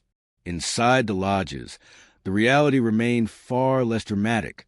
Meetings continued to focus on personal reflection, ethical discussion, and community support. Rituals repeated familiar lessons about humility, patience, and self-awareness. There were no secret plans of domination, only individuals seeking meaning within a structured tradition. Yet the gap between this reality and the public imagination continued to widen. Over time, some even within Freemasonry began to internalize the mystique, finding value in the sense of being part of something misunderstood. This did not mean embracing conspiracy, but recognizing that mystery itself had become part of tradition's identity. As you consider these myths, notice how they reflect more about human nature than about Freemasonry. We are drawn to stories with hidden layers, to symbols that promise deeper meaning. We fear what we cannot see, and we often assign intention where there may be none. In this way, Freemasonry became a mirror, reflecting collective hopes and fears rather than shaping them. In the quiet moments before sleep, when imagination softens and logic loosens, these myths can feel especially powerful. They whisper of hidden doors and secret knowledge. But beneath the whispers lies a simpler truth. Freemasonry's greatest mystery is not what it hides, but how easily silence can be transformed into legend, and how readily the human mind fills the unknown with stories that feel real, even when they are not. As myths surrounding Freemasonry grew more elaborate, they began to merge with some of the most dramatic events in modern history. Revolutions, by their very nature, create fear and uncertainty. They overturn familiar structures and replace them with something unknown. In the aftermath of such upheaval, people often search for hidden hands guiding the chaos. Freemasonry, already associated with secrecy and intellectual exchange, was drawn into these narratives almost inevitably. The question shifted from whether Freemasons existed to whether they were quietly shaping the fate of nations. The 18th and 19th centuries were marked by profound political transformation. Monarchies that had ruled for centuries fell or weakened. New ideas about liberty, equality, and governance spread rapidly, challenging the old order. These ideas did not emerge in isolation. They circulated through books, salons, coffee houses, and private gatherings. Freemasonry, with its emphasis on discussion, symbolism, and personal conscience, naturally overlapped with the intellectual climate that fueled revolutionary thought. This overlap, however, did not mean orchestration. Many Freemasons were thinkers and reformers, but they were also individuals shaped by their time. They absorbed ideas circulating widely in society and discussed them within the lodge, just as they discussed philosophy, science, and ethics. The lodge was not a command center, but a meeting place. Still, from the outside, the presence of Freemasons among revolutionary figures seemed too consistent to be coincidental. Take the American colonies, for example. Several prominent figures involved in the movement for independence were Freemasons. This fact has often been cited as evidence of coordinated planning. Yet it is equally true that many leaders of the era were educated, socially connected, and interested in Enlightenment ideas, precisely the kind of people likely to be drawn to Freemasonry. The lodge reflected the intellectual makeup of society rather than directing it. The same pattern appeared in Europe. In France, where the revolution shook the foundations of monarchy and church alike, Freemasons were present on multiple sides of the conflict. Some supported reform, others defended tradition, and many were swept along by events beyond their control. The diversity of positions within Freemasonry complicates any attempt to portray it as a unified revolutionary force. A group divided by opinion cannot easily act as a single hidden hand. Yet myths rarely thrive on complexity. They favor clear villains and secret plans. In times of violence and uncertainty, nuance feels unsatisfying. Blaming a hidden group offers a sense of control, even if that control is illusory. Freemasonry became a convenient explanation for changes that felt too sudden and too vast to be understood otherwise. Political leaders, too, sometimes found value in these narratives. Casting Freemasonry as a conspiratorial force allowed them to redirect public anger and justify crackdowns. It was easier to suppress a secret society than to address systemic inequality or economic hardship. In this way, myths about Masonic influence became tools of power, regardless of their accuracy. Within the lodges, reactions to revolutionary movements were cautious. Freemasonry emphasized stability, moral conduct, and gradual improvement. Sudden upheaval conflicted with its symbolic language of balance and careful construction. Many members feared that violent revolution would destroy more than it rebuilt. This tension highlights a central contradiction in the myths. Freemasonry was accused of inspiring chaos, yet its internal culture valued order and restraint. Still, ideas discussed within lodges could influence how members viewed authority and responsibility. Conversations about natural rights, justice, and equality encouraged critical thinking. These ideas did not remain confined to lodge walls. Members carried them into their public lives, where they interacted with broader social forces. Influence, in this sense, was indirect and diffuse, not coordinated or secret. As revolutions unfolded, Freemasonry often suffered alongside other institutions. Lodges were closed. Members were persecuted or forced into hiding. In some cases, Freemasons were executed by revolutionary regimes that viewed all private associations as threats. This reality rarely features in conspiracy narratives, which tend to portray Freemasonry as immune to the very forces reshaping society. The persistence of these myths reveals more about human psychology than historical fact. When events feel overwhelming, people seek patterns. They look for continuity amid disruption. Freemasonry, with its long history and symbolic continuity, offered an appealing anchor for such explanations. It appeared stable in a world that was anything but. Over time, the association between Freemasonry and revolution became self-reinforcing. Each new upheaval revived old suspicions. Each accusation added another layer to the myth. Even when evidence contradicted these claims, the stories endured. They were too useful, too emotionally satisfying to be easily abandoned. For Freemasons themselves, this legacy was complicated. Some took pride in being associated, however inaccurately, with movements for freedom and reform. Others felt burdened by the constant misrepresentation. Most simply continued their work quietly, focused on personal development and fellowship rather than public reputation. As you reflect on this chapter history, it becomes clear that the relationship between Freemasonry and revolution is neither simple nor singular. It is a story of overlap rather than orchestration, of shared intellectual space rather than secret command. The lodges were part of a world in motion, influenced by it and influencing it in turn, but never fully controlling it. In the soft quiet before sleep, it may help let go of the idea that history is shaped by hidden masters pulling strings in darkness. More often, it is shaped by countless individuals responding to the ideas and pressures of their time. Freemasonry was one of many places where those ideas were discussed, refined, and sometimes challenged. Its true influence lay not in secret plans, but in the slow, human process of thinking, questioning, and imagining a different future. When Freemasonry crossed the Atlantic, it entered a world that was still forming its identity. The American colonies were not yet a nation, but a collection of settlements bound loosely by shared language, distant authority, and the uneasy balance between opportunity and hardship. Life in the New World demanded adaptability. Traditions from Europe survived, but they were reshaped by distance, necessity, and the vastness of unfamiliar land. In this environment, Freemasonry found a quiet but welcoming place. Colonial society was more fluid than the rigid hierarchies of Europe. While class distinctions existed, they were less fixed. Merchants, craftsmen, farmers, and professionals often lived and worked side by side. Survival depended less on noble lineage and more on cooperation, skill, and reputation.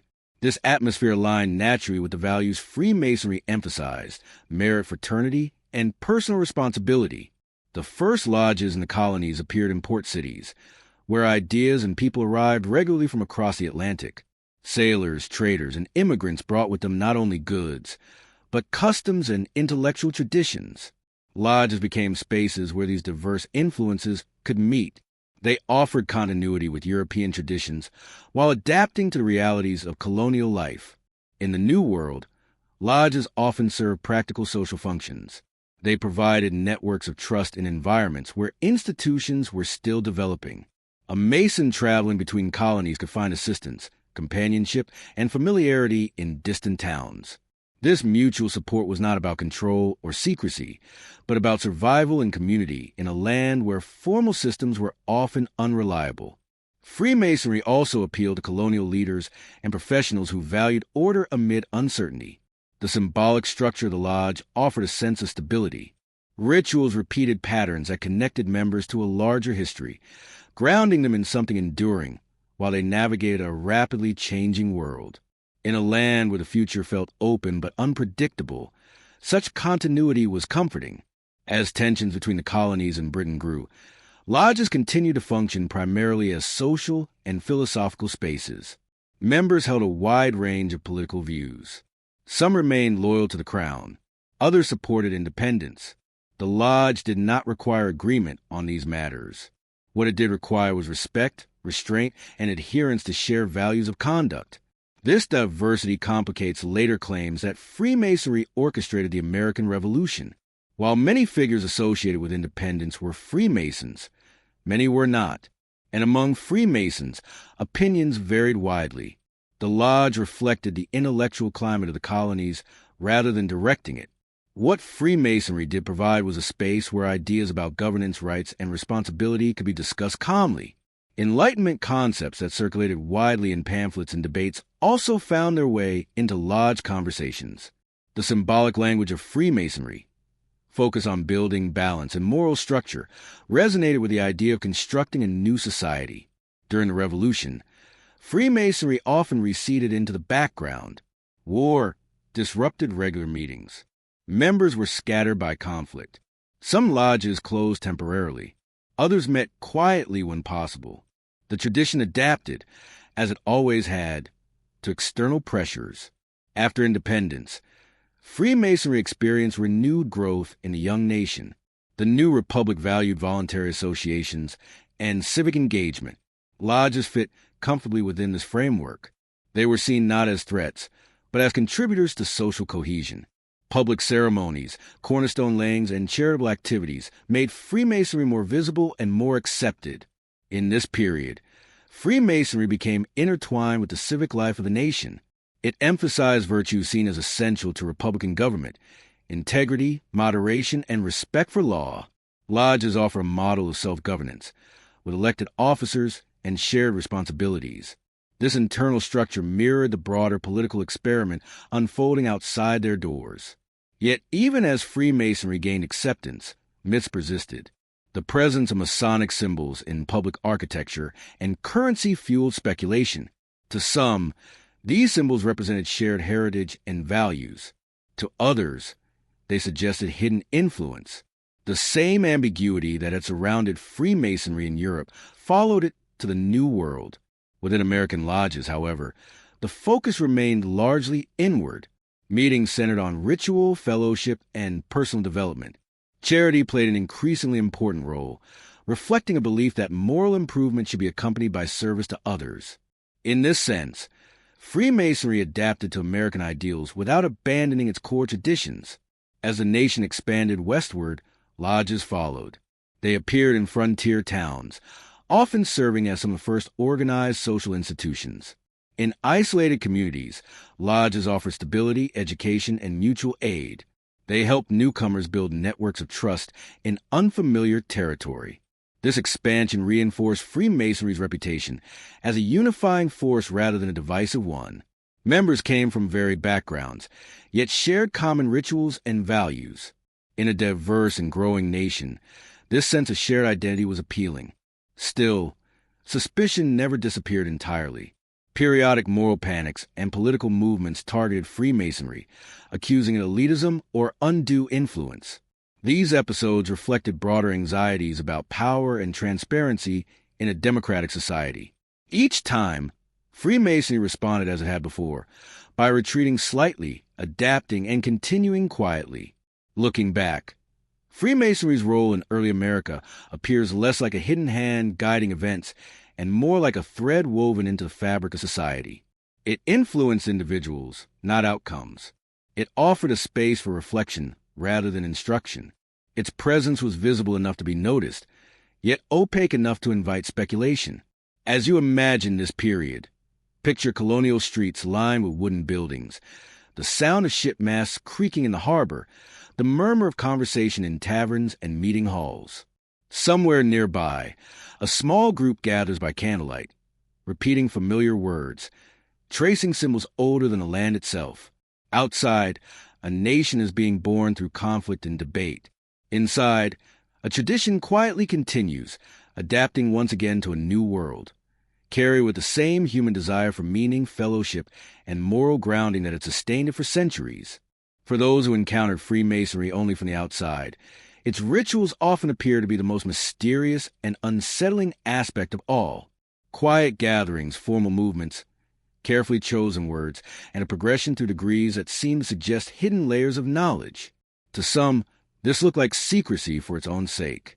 But within the tradition, ritual served a very different purpose. It was never designed to impress or intimidate. It was meant to teach slowly, to be experienced rather than explained, and to leave room for personal interpretation. Ritual has always played a central role in human life. Long before written language, people used repeated actions to pass down knowledge, mark transitions, and create a sense of belonging. In this sense, Freemasonry was not unusual. What made its rituals distinctive was their calm, deliberate pace and their reliance on symbolism drawn from everyday tools and actions. Nothing dramatic was required. Meaning emerged through repetition and reflection. The idea of degrees within Freemasonry often fuels speculation.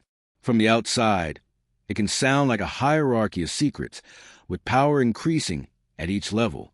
In reality, degrees function more like stages of learning. Each degree introduces new symbols and perspectives, building upon what came before. Advancement is not about status, but about understanding. A higher degree does not grant control over others. It simply offers a different lens through which to view the same core principles. The first degree focuses on beginnings. It represents entry into tradition and the willingness to learn. The language used is intentionally simple, grounded in themes of humility and openness. Rather than presenting answers, it poses questions. Who are you? What do you value? What kind of person do you wish to become? These questions are not meant to be answered in the moment, but revisited over time. As a member progresses, the rituals become more complex, but not more secretive in the way outsiders often imagine. Symbols introduced earlier are revisited and expanded upon. A square that once represented honesty might now suggest moral responsibility. A compass that once symbolized boundaries might now point toward balance between personal desire and social duty. The meaning deepens, but the symbol remains the same. This layering is intentional. It reflects the belief that understanding unfolds gradually. Just as a stone cannot be shaped in a single strike, insight requires patience. The rituals encourage members to slow down, to listen, and to reflect. In a world that increasingly values speed and certainty, this deliberate pace feels almost radical. Initiation, often misunderstood, is not about secrecy or submission. It is a symbolic transition, marking the decision to engage in self-examination and ethical development. The experience is designed to be memorable, not frightening. It uses contrast, darkness and light, silence and speech, to create emotional awareness. These elements are universal, found in rites of passage across cultures. The language used in ritual is carefully chosen to be poetic rather than instructional. It avoids precise definitions, allowing members to find meaning that resonates personally. This ambiguity is sometimes mistaken for deception, but it serves a different function. It invites engagement rather than compliance. A lesson discovered through reflection tends to endure longer than one simply received. Ritual also creates equality. Within the lodge, external distinctions are set aside. Titles, wealth, and social status carry no authority. Everyone participates in the same ceremonies, hears the same words, and is subject to the same expectations. This shared experience fosters a sense of eternity that is difficult to achieve through discussion alone. The physical arrangement of the lodge space reinforces these ideas. Movement is purposeful. Positions are symbolic rather than practical. Nothing is accidental, yet nothing is explained exhaustively. The space itself becomes a teaching tool, encouraging awareness of direction, balance, and relationship. Over time, rituals become familiar. Familiarity does not diminish their impact. Instead, it allows deeper layers to emerge. A phrase heard many times may suddenly resonate differently, shaped by personal experience. In this way, ritual grows alongside the individual. Critics often point to the secrecy surrounding rituals as evidence of hidden agendas. Yet secrecy here functions much like privacy in personal reflection. Some experiences lose their meaning when reduced to description. To explain a ritual fully is to remove its emotional and psychological context. This does not make it dangerous. It makes it personal. The degrees also serve a practical function in preserving continuity. They provide a shared structure that allows Freemasonry to remain recognizable across time and place. A Mason visiting a lodge in another country can participate fully because the rituals follow familiar patterns. This consistency creates a sense of global fellowship without centralized control. It is worth noting that Freemasonry does not claim its rituals convey ultimate truth. They are tools, not doctrines. Members are free to interpret them differently, to question their relevance, or to focus on certain aspects more than others. There is no requirement to believe a particular philosophy. The emphasis is on personal growth rather than collective belief. This openness is both a strength and a source of misunderstanding. Without clear dogma, outsiders struggle to categorize Freemasonry. Is it religious, philosophical, social? The answer is usually some combination of all three, which can feel unsatisfying to those seeking clear definitions. Within the lodge, however, this ambiguity feels natural. Life itself rarely offers clear answers. The rituals mirror this reality, encouraging comfort with uncertainty. They teach that meaning is something to be built over time, through action and reflection. As you imagine these rituals unfolding, picture a quiet room, softly lit, filled with measured movement and calm voices. There is no urgency, no spectacle. Each action is deliberate, each pause meaningful. The world outside recedes, replaced by a space where time slows and attention turns inward.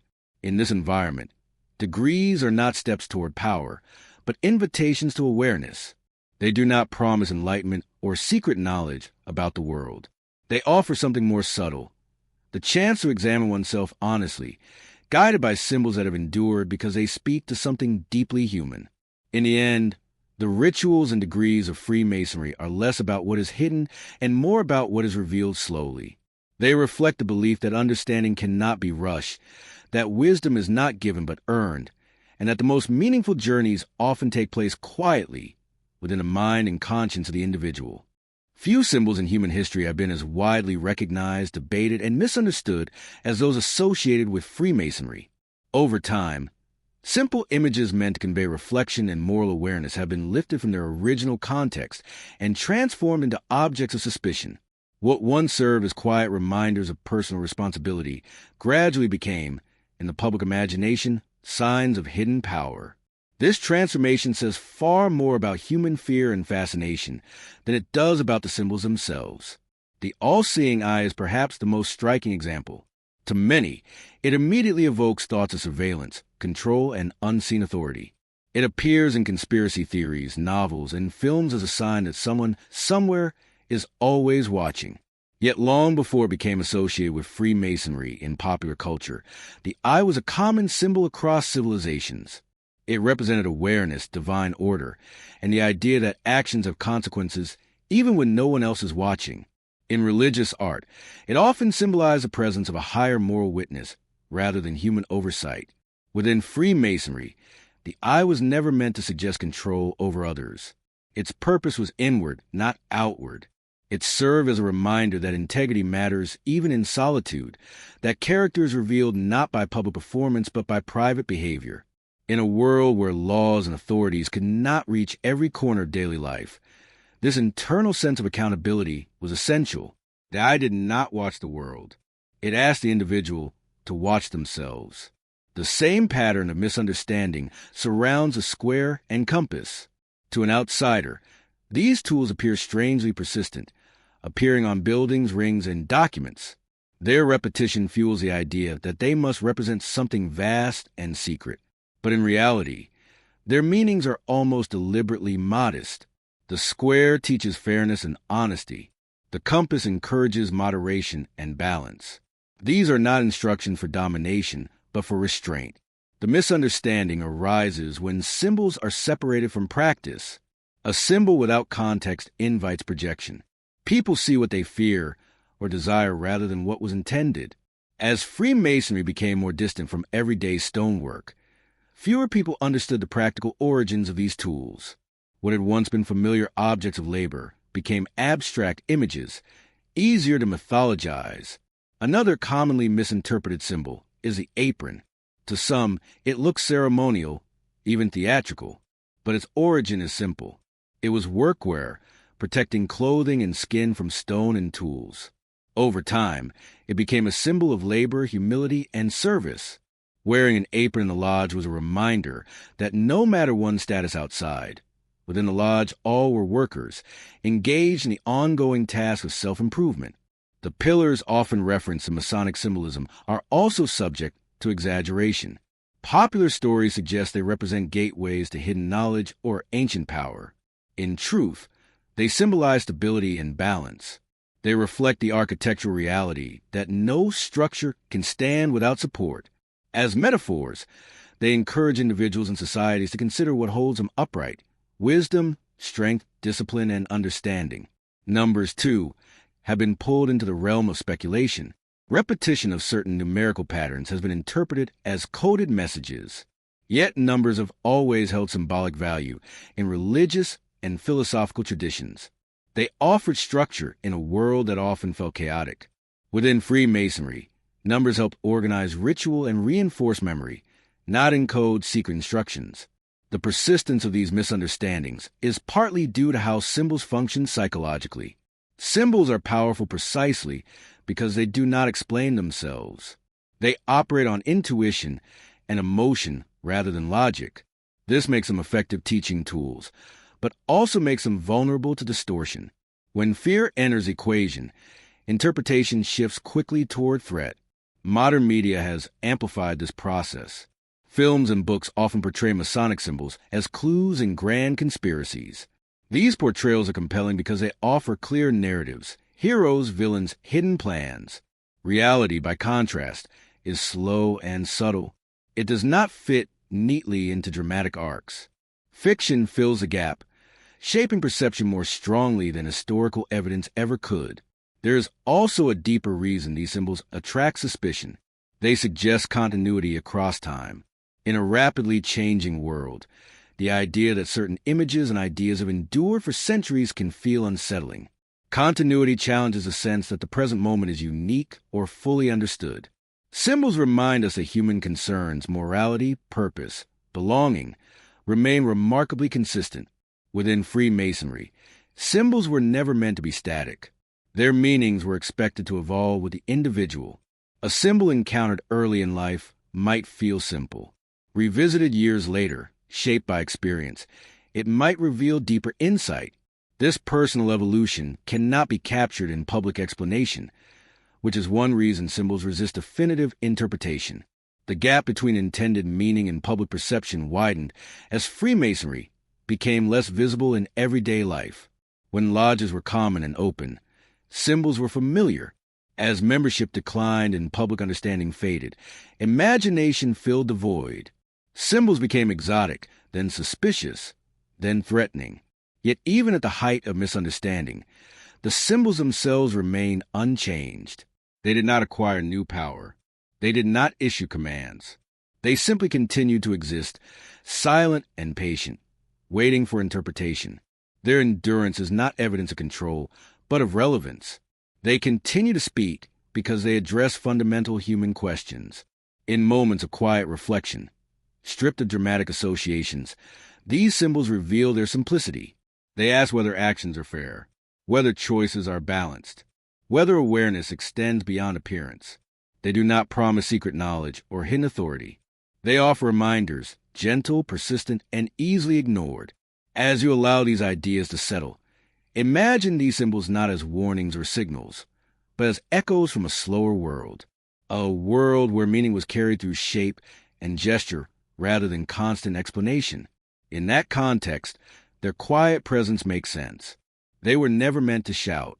They were meant to endure.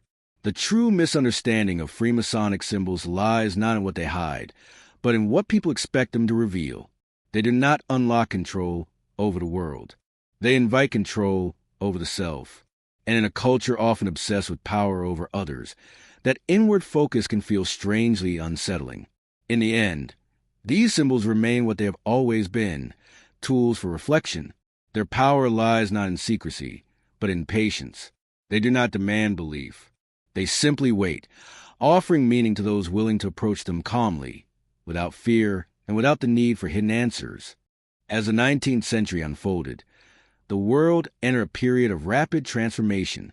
Industrialization reshaped cities, altered patterns of work, and changed how people understood time, labor, and progress. Empires expanded, collapsed, and reformed. New nations emerged while old identities struggled to adapt. In the midst of this constant movement, Freemasonry found itself pulled in different directions at once, expanding across continents while also confronting internal questions about purpose, identity, and unity. The spread of Freemasonry during this period was remarkable. Lodges appeared not only across Europe and North America, but also in part of Asia, Africa, and Latin America, often following trade routes and colonial expansion. Wherever people traveled, they carried familiar rituals and symbols with them. In foreign lands, lodges offer a sense of continuity, a reminder of shared values in unfamiliar surroundings. For many members, this global presence reinforced the idea that Freemasonry transcended national and cultural boundaries. Yet expansion brought challenges. As lodges adapted to local customs, variations emerged. Practices differed. Interpretations of symbols shifted. Even the purpose of meetings could change depending on social context. What united these lodges was tradition, but tradition itself was no longer uniform. This diversity, while enriching, also introduced tension. Within Freemasonry, debates arose about how closely lodges should adhere to established practices. Some members valued strict continuity, believing that stability was essential to preserving meaning. Others argued for adaptation, seeing flexibility as necessary for relevance in a changing world. These debates were rarely dramatic, but they shaped the future of the tradition in subtle ways. Social change also affected who joined Freemasonry. The 19th century saw the rise of a growing middle class, composed of professionals, entrepreneurs, and civil servants. Many of these individuals sought organizations that offered respectability, connection, and moral grounding. Freemasonry met these needs, emphasizing personal responsibility and civic virtue. Lodges became spaces where social mobility was acknowledged, even as traditional hierarchies persisted outside. At the same time, Freemasonry faced criticism for perceived exclusivity. As societies grappled with questions of quality and representation, private associations drew scrutiny. Critics questioned whether Freemasonry's emphasis on membership and ritual conflicted with democratic ideals. These concerns varied by region, but they reflected broader anxieties about power, transparency, and social cohesion. Internal divisions also emerged along ideological lines. In some regions, lodges leaned towards secular humanism, emphasizing reason and ethical philosophy. In others, they maintained stronger religious frameworks. These differences sometimes led to formal splits, creating parallel traditions that shared symbols but differed in emphasis. Such divisions were not necessarily hostile, but they complicated the idea of Freemasonry as a single, unified entity. Despite these challenges, Freemasonry continued to serve as a stabilizing force for many individuals. In a century marked by rapid change, the lodge offered routine and familiarity. Rituals repeated the same words and movements that members' fathers and grandfathers had known. This continuity provided reassurance in an era when much else felt uncertain. Charitable activity became increasingly central during this period. Industrialization brought wealth to some, but also hardship to many. Lodges organized support for widows, orphans, and the sick. These efforts were not always publicized, reflecting a belief that charity should be given quietly. Yet within communities, such actions shaped Freemasonry's reputation as a source of practical compassion rather than abstract philosophy. Public perception, however, remained mixed. While many viewed Freemasonry as a respectable civic institution, others continued to suspect hidden influence. Political movements, particularly those emphasizing nationalism or religious conformity, sometimes portrayed Freemasonry as foreign or subversive. These accusations often intensified during periods of social stress, when unity was demanded and difference feared. The internal response to such pressures was typically restraint. Freemasonry rarely engaged in public defense. Instead, it adapted quietly, emphasizing local service and personal conduct. This inward focus helped it endure, but also allowed misconceptions to persist. As the century progressed, the symbolic language of Freemasonry faced new interpretations. Advances in science and philosophy challenged older metaphysical ideas. Some members embraced these changes, seeing them as extensions of Enlightenment values. Others worried that too much adaptation risked losing the tradition's spiritual depth. Balancing continuity and innovation became an ongoing challenge. By the late 19th century, Freemasonry existed in multiple forms, shaped by regional culture and historical circumstance. This diversity made it resilient but also fragmented. There was no single narrative that captured every lodge's experience. Instead, Freemasonry became a collection of related traditions, united by symbols and values but expressed in different ways. Looking back, this period reveals Freemasonry at its most human. It struggled with change, negotiated difference, and sought meaning in a rapidly evolving world. Its expansion was not driven by conquest or ideology, but by individuals seeking connection and stability. As you imagine this century, Picture bustling industrial cities alongside quiet lodge rooms. Outside, machines roar and crowds gather. Inside, familiar rituals continue, unchanged in their rhythm. The contrast is striking. Freemasonry did not attempt to stop the world from changing. It offered a place where individuals could pause, reflect, and remember that progress without balance risks losing sight of purpose. In this tension between expansion and division, Freemasonry revealed its enduring strength. It did not require uniformity to survive. It required only the willingness of individuals to engage thoughtfully with tradition, to support one another, and to carry forward values that, though expressed differently, continue to resonate across time and place. The 20th century arrived with promises of progress and peace, yet quickly revealed itself as one of the most turbulent periods in human history. 2 world wars, the rise of totalitarian regimes, and unprecedented levels of state control reshaped societies from the ground up. In this atmosphere of fear, ideology, and absolute loyalty, Freemasonry once again found itself under suspicion. Not because it had changed, but because the world around it had grown intolerant of anything that could not be fully controlled. Totalitarian systems depend on unity enforced from above. They require clear enemies, clear loyalties, and complete submission to the state or ruling ideology. Freemasonry, by its very nature, stood in quiet opposition to such demands. It encouraged individual conscience, private association, and moral responsibility that did not originate from government authority. Even without political ambition, this independence was enough to make it a target. In fascist regimes, Freemasonry was portrayed as an enemy of national identity. Its international connections were framed as proof of disloyalty. Its emphasis on fraternity beyond borders conflicted with nationalist narratives that demanded absolute allegiance to the state. Lodges were closed, records seized, and members monitored or arrested. In some cases, simply possessing Masonic symbols was enough to provoke suspicion. Under communist regimes, the reasoning was different, but the outcome was similar. Freemasonry was viewed as a bourgeois institution, incompatible with the ideology of class struggle and state control. Private associations operating outside government oversight were not tolerated. Lodges were dissolved, and members were pressured to renounce their affiliations. The idea that individuals could gather privately to discuss moral or philosophical matters without state approval was seen as a threat. In Nazi Germany, persecution reached its most extreme form. Freemasons were grouped alongside other organizations deemed undesirable. Lodges were dismantled, symbols confiscated, and members sent to prisons and concentration camps. The irony was profound. An organization built around ethical reflection, and fraternity was accused of plotting domination, even as it was crushed by a regime that openly pursued it. For those living under such systems, membership became dangerous. Many Freemasons burned documents, regalia, and erased visible signs of affiliation. Some fled, others stayed and remained silent. Lodges that had once been places of calm reflection became memories, carried quietly within individuals rather than shared openly. Yet even in these darkest times, Freemasonry did not vanish entirely. In some countries, it survived underground, reduced to whispered recognition and private acts of solidarity. In others, it endured in exile, maintained by displaced members who carried the tradition to safer regions. Survival depended not on organization, but on memory and personal commitment. War intensified these pressures.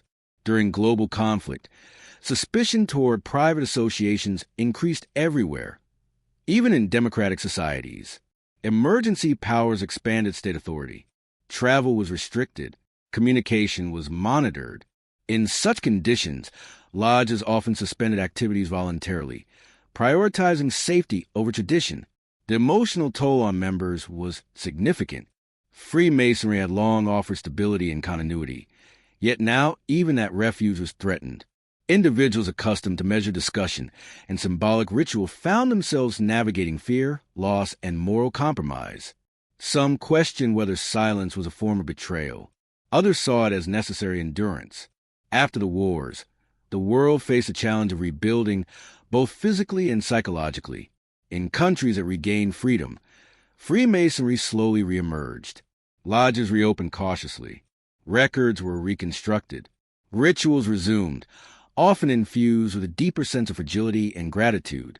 The experience of suppression had altered the tradition, not in structure, but in spirit. In regions where totalitarian control persisted, Freemasonry remained forbidden. Generations grew up without direct knowledge of lodges, encountering them only through propaganda or rumor. This absence reinforced myths, allowing fear and speculation to thrive unchallenged. For those who had lived through persecution, the meaning of Freemasonry shifted.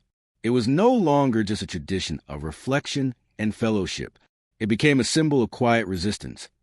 Not resistance through force or rebellion, but through the refusal to surrender personal conscience. The lodge, even when absent, represented the idea that moral responsibility could not be fully erased. The 20th century also forced Freemasonry to confront its own vulnerabilities. Survival required adaptation. Public visibility was reassessed. Emphasis shifted further toward charity and community service where possible, grounding the tradition in tangible contributions rather than abstract symbolism. Yet the legacy of suppression lingered. Even after regimes fell, suspicion did not disappear overnight. Memories of propaganda endured. Rebuilding trust took time. Freemasonry learned that survival was not just about endurance, but about patience, allowing understanding to return slowly. As you reflect on this period, imagine the contrast between earlier centuries and this one. Where once suspicion grew from misunderstanding, now it was enforced by law and violence. Where once lodges adapted quietly, now they were erased openly. And yet, despite this, the tradition persisted, not as an institution, but as an idea carried by individuals who refused to abandon the values they had learned. In the quiet after conflict, when the world tried to make sense of devastation, Freemasonry's inward focus found renewed relevance. It offered no political solutions, no grand plans. It offered reflection, restraint, and the belief that rebuilding begins within the individual. The story of Freemasonry in the 20th century is not one of triumph, but of survival. It reveals how fragile traditions can be in the face of absolute power, and how resilient they can be when rooted in personal conscience rather than public authority. In a century defined by extremes, Freemasonry endured by remaining what it had always been, a quiet space for moral reflection, capable of being silenced, but not entirely erased. In the modern world, Freemasonry exists in a way that feels almost paradoxical. It is both more visible than ever and more misunderstood than has been at any other point in its history. Lodge buildings stand openly on city streets. Websites explain basic principles. Public events and charitable efforts are announced without secrecy. And yet, despite this openness, Freemasonry often feels invisible, drowned out by a culture that moves too fast to linger on tradition or quiet reflection. Today's world is loud. Information arrives constantly, demanding attention and reaction. Opinions are shared instantly, often without pause or depth.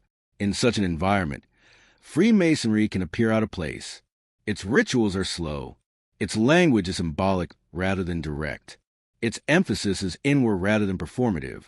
For many, this makes it seem irrelevant or at least difficult to understand. Modern Freemasons are no longer stoneworkers shaping cathedrals. They are teachers, engineers, shop owners, retirees, students, and professionals from every walk of life. They meet not to discuss secret plans, but to share fellowship, perform rituals that connect them to centuries of tradition, and support charitable causes in their communities.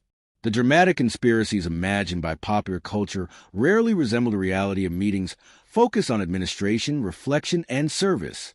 Yet the myths persist.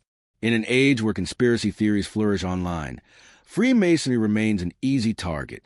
Its history of secrecy, its symbols, and its refusal to engage in constant self-explanation make it appealing to those searching for hidden narratives. Even now, when much information is readily available, suspicion often outweighs curiosity. Part of this misunderstanding comes from cultural distance. The social role Freemasonry once played has diminished.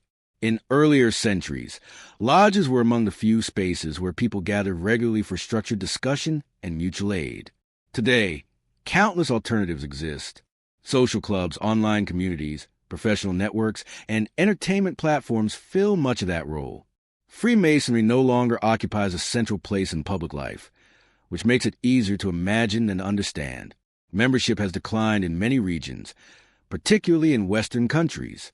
Younger generations, shaped by different values and rhythms, often see little appeal in formal rituals or long-term commitments. The idea of joining an organization that values patience and tradition can feel incompatible with a culture that prioritizes speed and flexibility. This decline has further pushed Freemasonry toward the margins, reinforcing its quiet presence. And yet, those who remain often describe the lodge as something increasingly rare, a place untouched by constant digital noise. Meetings require presence. Phones are set aside. Conversation unfolds face-to-face. Rituals demand attention rather than multitasking. In this sense, Freemasonry has become a refuge from modern life rather than a participant in it. Charity remains a central focus. Modern lodges support hospitals, schools, disaster relief, and local causes. These efforts are often conducted without fanfare. The tradition of quiet giving persists, even when public recognition might attract more attention. For Freemasons, the act matters more than the acknowledgement. This restraint, however, contributes to continued misunderstanding. In a world where visibility is often equated with value, quiet service can be overlooked. Without constant storytelling or branding, Freemasonry struggles to define itself in the public imagination. Others are quick to define it instead. Internally, modern Freemasonry faces questions about relevance and adaptation. How much should tradition change to meet contemporary expectations? How much change risks losing identity altogether? These questions are debated carefully, often without clear answers. Some lodges experiment with outreach and education. Others remain focused on preserving established forms. The balance between openness and privacy remains delicate. While many lodges now welcome public tours and informational events, the core experience remains private. This privacy is not meant to exclude, but to protect the reflective nature of ritual. Still, it can feel incompatible with a culture that expects transparency in all things. For those outside Freemasonry, this restraint can appear suspicious. Why not explain everything fully? Why not remove all ambiguity? The answer lies in the tradition's understanding of meaning. Not everything can be communicated through explanation alone. Some insights require experience, repetition, and time. This belief runs counter to modern assumptions, and that tension remains unresolved. Global differences also shape modern Freemasonry. In some countries, it enjoys public respect and legal protection. In others, it remains restricted or viewed with hostility. Political history, religious influence, and cultural memory all play a role. There is no single modern Freemasonry, but many expressions shaped by local context. In places where it was once suppressed, its return has been cautious. Rebuilding trust takes time. Older members remember persecution. Younger members inherit stories shaped by silence. The lodge becomes a place where history is felt rather than discussed openly. At the same time, modern Freemasonry is more reflective about its own limitations. It no longer claims to shape society or guide progress. Its ambitions are modest. It focuses on individual growth, ethical reflection, and community support. In a world often obsessed with scale and influence, this humility can feel strangely refreshing. For some members, Freemasonry offers continuity across generations. Rituals performed today echo those practiced by ancestors centuries ago. This connection to the past provides a sense of grounding. It reminds members that human concerns have always been similar: how to live well, how to treat others fairly, how to find meaning amid uncertainty. For others, Freemasonry offers structure in a fragmented world. Regular meetings, familiar words, and shared symbols create rhythm. In a society where routines are constantly disrupted, this stability can be deeply comforting. Yet modern Freemasonry is not immune to criticism, some of it justified. Questions about inclusivity, representation, and social relevance are ongoing. Change comes slowly, often frustrating those who wish to see faster adaptation. But that slowness is also intentional. Decisions are meant to be considered, not reactive. Public interest in Freemasonry today often comes not from lived experience, but from entertainment. Films and novels continue to portray it as mysterious and powerful. These portrayals are dramatic, but they rarely reflect reality. Still, they shape perception more effectively than quiet truth. For Freemasons themselves, navigating this gap requires patience. Many accept that misunderstanding is part of the tradition's burden. Others work quietly to correct false narratives, knowing progress will be slow. As night falls on the modern city, lodge buildings blend into the urban landscape. Some are old and weathered, others modest and unremarkable. Inside, small groups gather much as they always have. Candles may be replaced by electric lights, but the atmosphere remains deliberate and calm. The outside world feels distant for a moment. In these spaces, Freemasonry continues not as a force shaping events, but as a practice shaping individuals. It does not compete for attention. It waits. It does not demand belief. It invites reflection.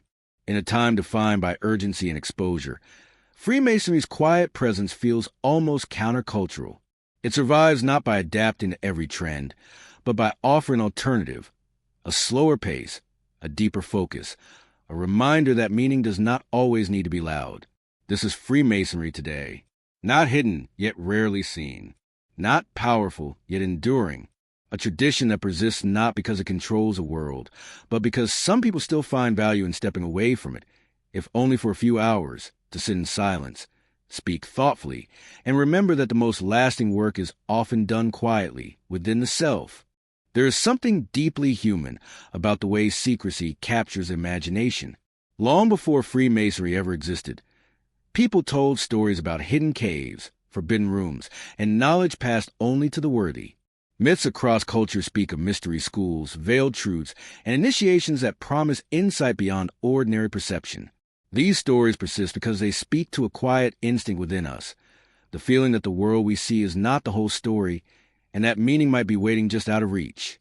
Secrecy fascinates because it suggests depth. When something is concealed, we instinctively assume it must be important. A locked door feels more significant than an open one. A whispered conversation draws attention more powerfully than a public announcement. This is not because secrecy always hides something extraordinary, but because the human mind is wired to fill gaps with imagination. What we cannot see, we embellish. Freemasonry occupies a unique place within this psychological landscape. It does not aggressively hide itself, nor does it fully explain itself. It exists in a middle space, partially visible, partially reserved. This ambiguity creates tension, and tension sustains curiosity. Over time, that curiosity has grown into fascination, suspicion, and myth. To understand why secrecy holds such power, it helps to consider how the brain responds to uncertainty. When information is incomplete, the mind becomes restless. It searches for patterns, causes, and explanations. This process can be calming if the unknown is eventually resolved, but when it remains unresolved, it becomes fertile ground for storytelling. Secrecy, especially long-lasting secrecy, keeps the mind engaged indefinitely. There is also an emotional component. Secrets imply trust. To be included in something private suggests belonging and significance. To be excluded suggests vulnerability or lack of control. From the outside, secrecy can feel threatening, not because of what is known, but because of what is not. This emotional response often has little to do with the reality of what is being hidden. In ancient societies, secrecy was often associated with survival. Knowledge of hunting routes, medicinal plants, or sacred rituals was guarded carefully. Sharing it indiscriminately could weaken a group or invite danger. Over time, secrecy became associated not just with protection, but with wisdom. What was hidden was assumed to be valuable. Freemasonry inherited this ancient relationship between secrecy and meaning. Its early emphasis on privacy emerged from practical necessity, but its psychological impact extended far beyond that. Even as practical reasons faded, the structure of secrecy remained, shaping how the tradition was perceived. Modern psychology helps explain why this perception persists. Humans are pattern-seeking creatures. We prefer narratives where events are connected, intentional, and meaningful. Randomness feels unsettling. The idea that hidden groups guide outcomes offers a sense of order, even if that order is imagined. In this way, secrecy can feel comforting rather than frightening. This is why conspiracy theories often flourish during times of uncertainty. Economic instability, social change, and rapid technological shifts all create anxiety. When the future feels unpredictable, hidden explanations offer reassurance. They suggest that someone is in control, even if that control is malevolent. Freemasonry, with its long history and symbolic continuity, becomes an ideal vessel for such projections. It feels old enough to be powerful, structured enough to be organized, and quiet enough to be mysterious. The actual content of its teachings becomes almost irrelevant. The idea of Freemasonry matters more than the reality. There is also a subtler psychological appeal. Secrecy invites introspection. When something is not immediately explained, it requires patience and reflection. This slows the mind, encouraging deeper engagement. In a world saturated with instant answers, this slower process feels unusual and for some deeply attractive. Within Freemasonry, secrecy serves its reflective purpose. It is not designed to exclude, but to protect experience from being reduced to information. A ritual described is not the same as a ritual experienced. Meaning emerges through participation, repetition, and personal reflection. Explaining everything in advance would flatten the experience. This distinction is often misunderstood. Many assume secrecy exists to hide wrongdoing or privilege. In reality, much of it exists to preserve context. The same principle applies in art, music, and meditation. Some experiences lose their power when dissected too thoroughly. Yet the human tendency to equate secrecy with threat remains strong. Evolutionarily, unknowns could mean danger. An unseen predator, an unfamiliar group, or unexplained behavior all required caution. This instinct, once useful for survival, now shapes reactions to abstract concepts like private organizations and symbolic traditions. Freemasonry activates this instinct precisely because it does not fit neatly into modern categories. It is not a religion, yet it uses ritual. It is not a political movement, yet it discusses ethics. It is not secret, yet it values privacy. This ambiguity resists simple classification, which makes it unsettling to minds that prefer clarity. The fascination with hidden knowledge also reflects a desire for transcendence. Many people sense that daily life, with its routines and responsibilities, lacks depth. The idea that there is a deeper layer of meaning, accessible through initiation or insight, is emotionally compelling. Freemasonry becomes one of many symbols representing that possibility. Importantly, this desire is not inherently irrational. Humans have always sought meaning beyond the immediate. Philosophy, religion, and art all emerge from this impulse. Secrecy becomes problematic only when it is interpreted as control rather than contemplation. Freemasonry's challenge has always been navigating this distinction. Its internal culture emphasizes humility and restraint, but external narratives often transform that restraint into evidence of ambition. Silence, meant to protect reflection, becomes proof of manipulation. This inversion is difficult to correct because it operates at an emotional rather than factual level. There is also a paradox at work. The more Freemasonry explains itself publicly, the less mysterious it becomes, and the less interesting it seems to those drawn to mystery. Yet the less it explains, the more imagination fills the gap. This tension has no easy resolution. Some modern Freemasons attempt to demystify the tradition, offering historical context and transparency. Others accept that mystery is part of the tradition's identity and cannot be eliminated without losing something essential. Both approaches reflect different understandings of what secrecy means. From a psychological perspective, secrecy is not simply about withholding information. It is about controlling the pace at which information is encountered. Freemasonry slows that pace deliberately. It encourages members to sit with uncertainty, to reflect without immediate resolution. This runs counter contemporary habits, where discomfort is quickly filled with distraction. This discomfort is revealing. It shows how accustomed we have become to constant explanation. When faced with something that does not immediately make sense, the impulse is often to dismiss it as dangerous or foolish. Rarely do we pause long enough to consider that not all meaning arrives quickly. The fascination with Freemasonry, then, is partly a fascination with patience. Its rituals unfold slowly. Its symbols resist definitive interpretation. Its lessons are repeated rather than concluded. This repetition mirrors ancient teaching methods, where wisdom was absorbed over time rather than delivered in statements. In this sense, Freemasonry is less about secrecy and more about rhythm. It operates on a different temporal scale. It asks members to slow down, to revisit ideas, to accept that understanding evolves. This can feel deeply unsettling in a culture that values speed and certainty. As the stories surrounding Freemasonry accumulated over centuries, they began to harden into assumptions.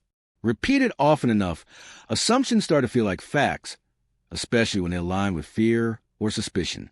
By the modern era, many people no longer asked what Freemasonry actually was, but accepted what they believed it was not. Untangling this web of misunderstanding requires patience, because myths are rarely dismantled by confrontation. They dissolve more easily through calm clarity. One of the most persistent misconceptions is that Freemasonry is a secret government operating behind the scenes. This idea is emotionally compelling because it simplifies a complex world. Political systems are confusing. Power often feels distant and unaccountable. The notion that a hidden group controls events offers an explanation that feels satisfying, even if it is unsupported. Yet the reality of Freemasonry stands in quiet contrast to this belief. Lodges do not issue political directives. They do not coordinate action across nations. There is no central authority capable of doing so. What exists instead is a loose network of independent lodges, each focused primarily on its own members and local concerns. Another common belief is that Freemasonry is a religion in disguise. This misunderstanding arises from the presence of ritual, symbolism, and moral language. In many cultures, these elements are closely associated with religious practice. However, Freemasonry does not offer salvation, worship, or doctrine. It does not replace personal faith, nor does it require adherence to a specific belief system. Members are encouraged to reflect on morality, but they are not instructed on what to believe about the divine. This distinction is subtle, and subtle distinctions are often lost in public debate. There is also the claim that Freemasonry promotes elitism. Historically, this accusation has had some basis in perception, if not intention. Membership has often reflected the social structures of its time. In certain periods and places, lodges were dominated by professionals and community leaders. This visibility created the impression of exclusivity. Yet the internal ethos of Freemasonry emphasizes equality within the lodge. External status is deliberately set aside. While access has not always been as broad as ideal, the philosophy itself does not promote superiority. Perhaps the most emotionally charged misconception is that Freemasonry is immoral or dangerous. This belief often emerges from religious condemnation or conspiracy narratives. It thrives on ambiguity and the fear of hidden influence. Yet, when examined closely, the ethical teachings of Freemasonry are remarkably restrained. They focus on honesty, responsibility, moderation, and compassion. These are not radical or subversive values. They are broadly human ones. The difficulty lies in perception rather than content. When a group chooses not to explain itself fully, others will explain it for them. Over time, these explanations drift further from reality. The silence that protects personal experience becomes evidence of wrongdoing in the public imagination. It is also important to address the idea that Freemasonry demands loyalty above all else. Critics sometimes claim that Masons place allegiance to the lodge above family, nation, or conscience. This fear reflects anxiety about divided loyalty, a concern common in times of social stress. In practice, Freemasonry explicitly discourages such conflict. Members are expected to fulfill their civic and moral duties independently of lodge membership. The lodge is meant to complement life, not replace it. Another misconception centers on influence. Freemasonry has often been accused of granting unfair advantage to its members. While informal networks can exist in any organization, Freemasonry does not operate as a system of guaranteed favors. Ethical guidelines discourage misuse of membership for personal gain. Like any human institution, individual behavior varies, but abuse of affiliation contradicts the tradition's stated values. The persistence of these misconceptions reveals a deeper issue. Freemasonry challenges modern expectations about transparency. Contemporary culture often equates openness with trustworthiness. Anything less than full disclosure is viewed with suspicion. Yet privacy and secrecy are not identical. Privacy protects personal experience. Secrecy conceals information deliberately. Freemasonry exists primarily in the realm of privacy, though it is often perceived as secrecy. This distinction is difficult to communicate because it requires emotional nuance. It asks people to accept that not everything is meant for public consumption. In an age where personal lives are shared openly, this restraint can feel alien. There is also a misconception that Freemasonry seeks to preserve outdated traditions for their own sake.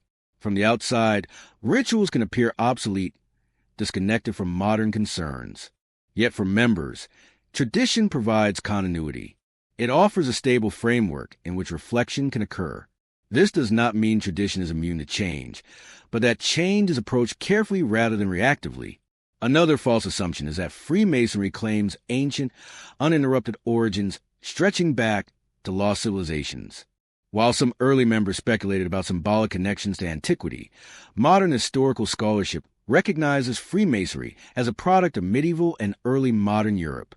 The myth of ancient origin persists because it adds grandeur and mystery, but it is not essential to tradition's meaning.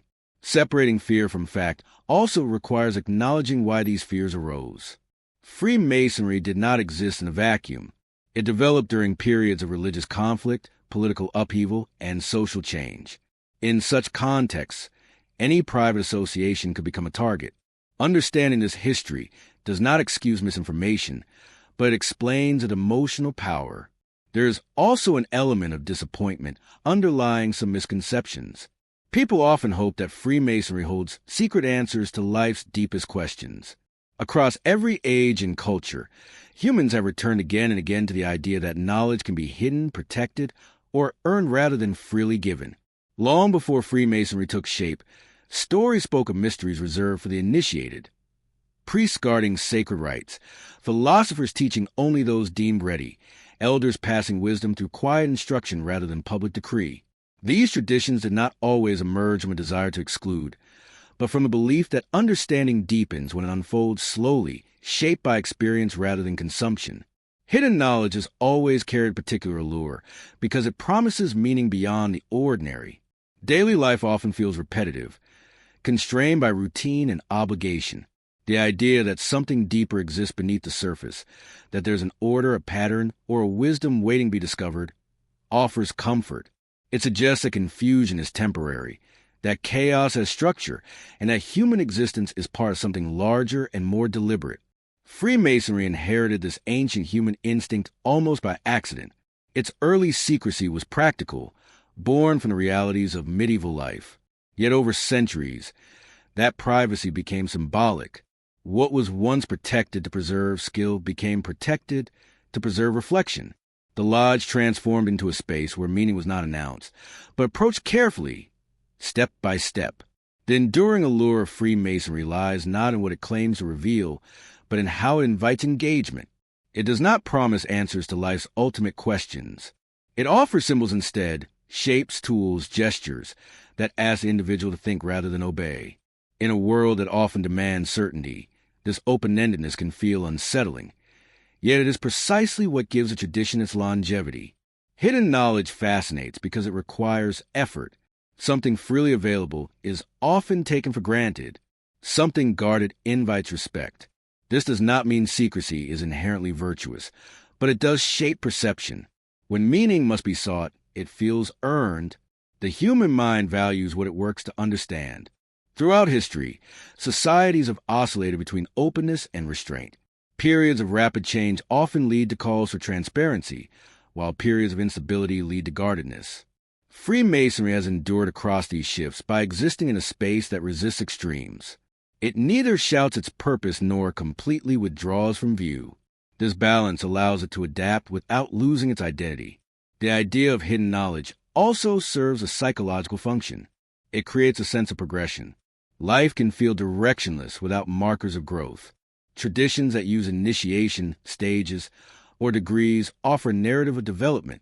They suggest that understanding deepens over time, that patience is rewarded, and that wisdom is not static. Freemasonry's use of degrees reflects this belief. Advancement is not about accumulation, but refinement. Each stage revisits familiar symbols, asking the individual to see them differently. This repetition mirrors human learning itself. Concepts that seem simple early in life often reveal complexity later, shaped by experience and reflection. The fascination with hidden knowledge often becomes distorted when it is mistaken for hidden power. In times of uncertainty, people search for explanations that restore a sense of control. Secret wisdom becomes imagined as secret dominance. This shift transforms curiosity into fear. Freemasonry, by virtue of its history and symbolism, has frequently absorbed this projection. Yet, when examined closely, Freemasonry's understanding of knowledge is modest. It does not claim exclusive insight into truth. It encourages humility, recognizing that understanding is always partial. Symbols do not close inquiry. They keep it open. They remind members that certainty is rare and that ethical living requires ongoing attention. This approach contrasts sharply with modern habits of consumption. Information today is abundant and immediate. Answers are expected quickly. Complexity is often simplified. In such an environment, traditions that resist instant clarity feel alien. Hidden knowledge, once associated with wisdom, becomes associated with deception. Freemasonry's endurance suggests that this discomfort is not universal. Some people still seek depth over speed. They are willing to sit with unanswered questions.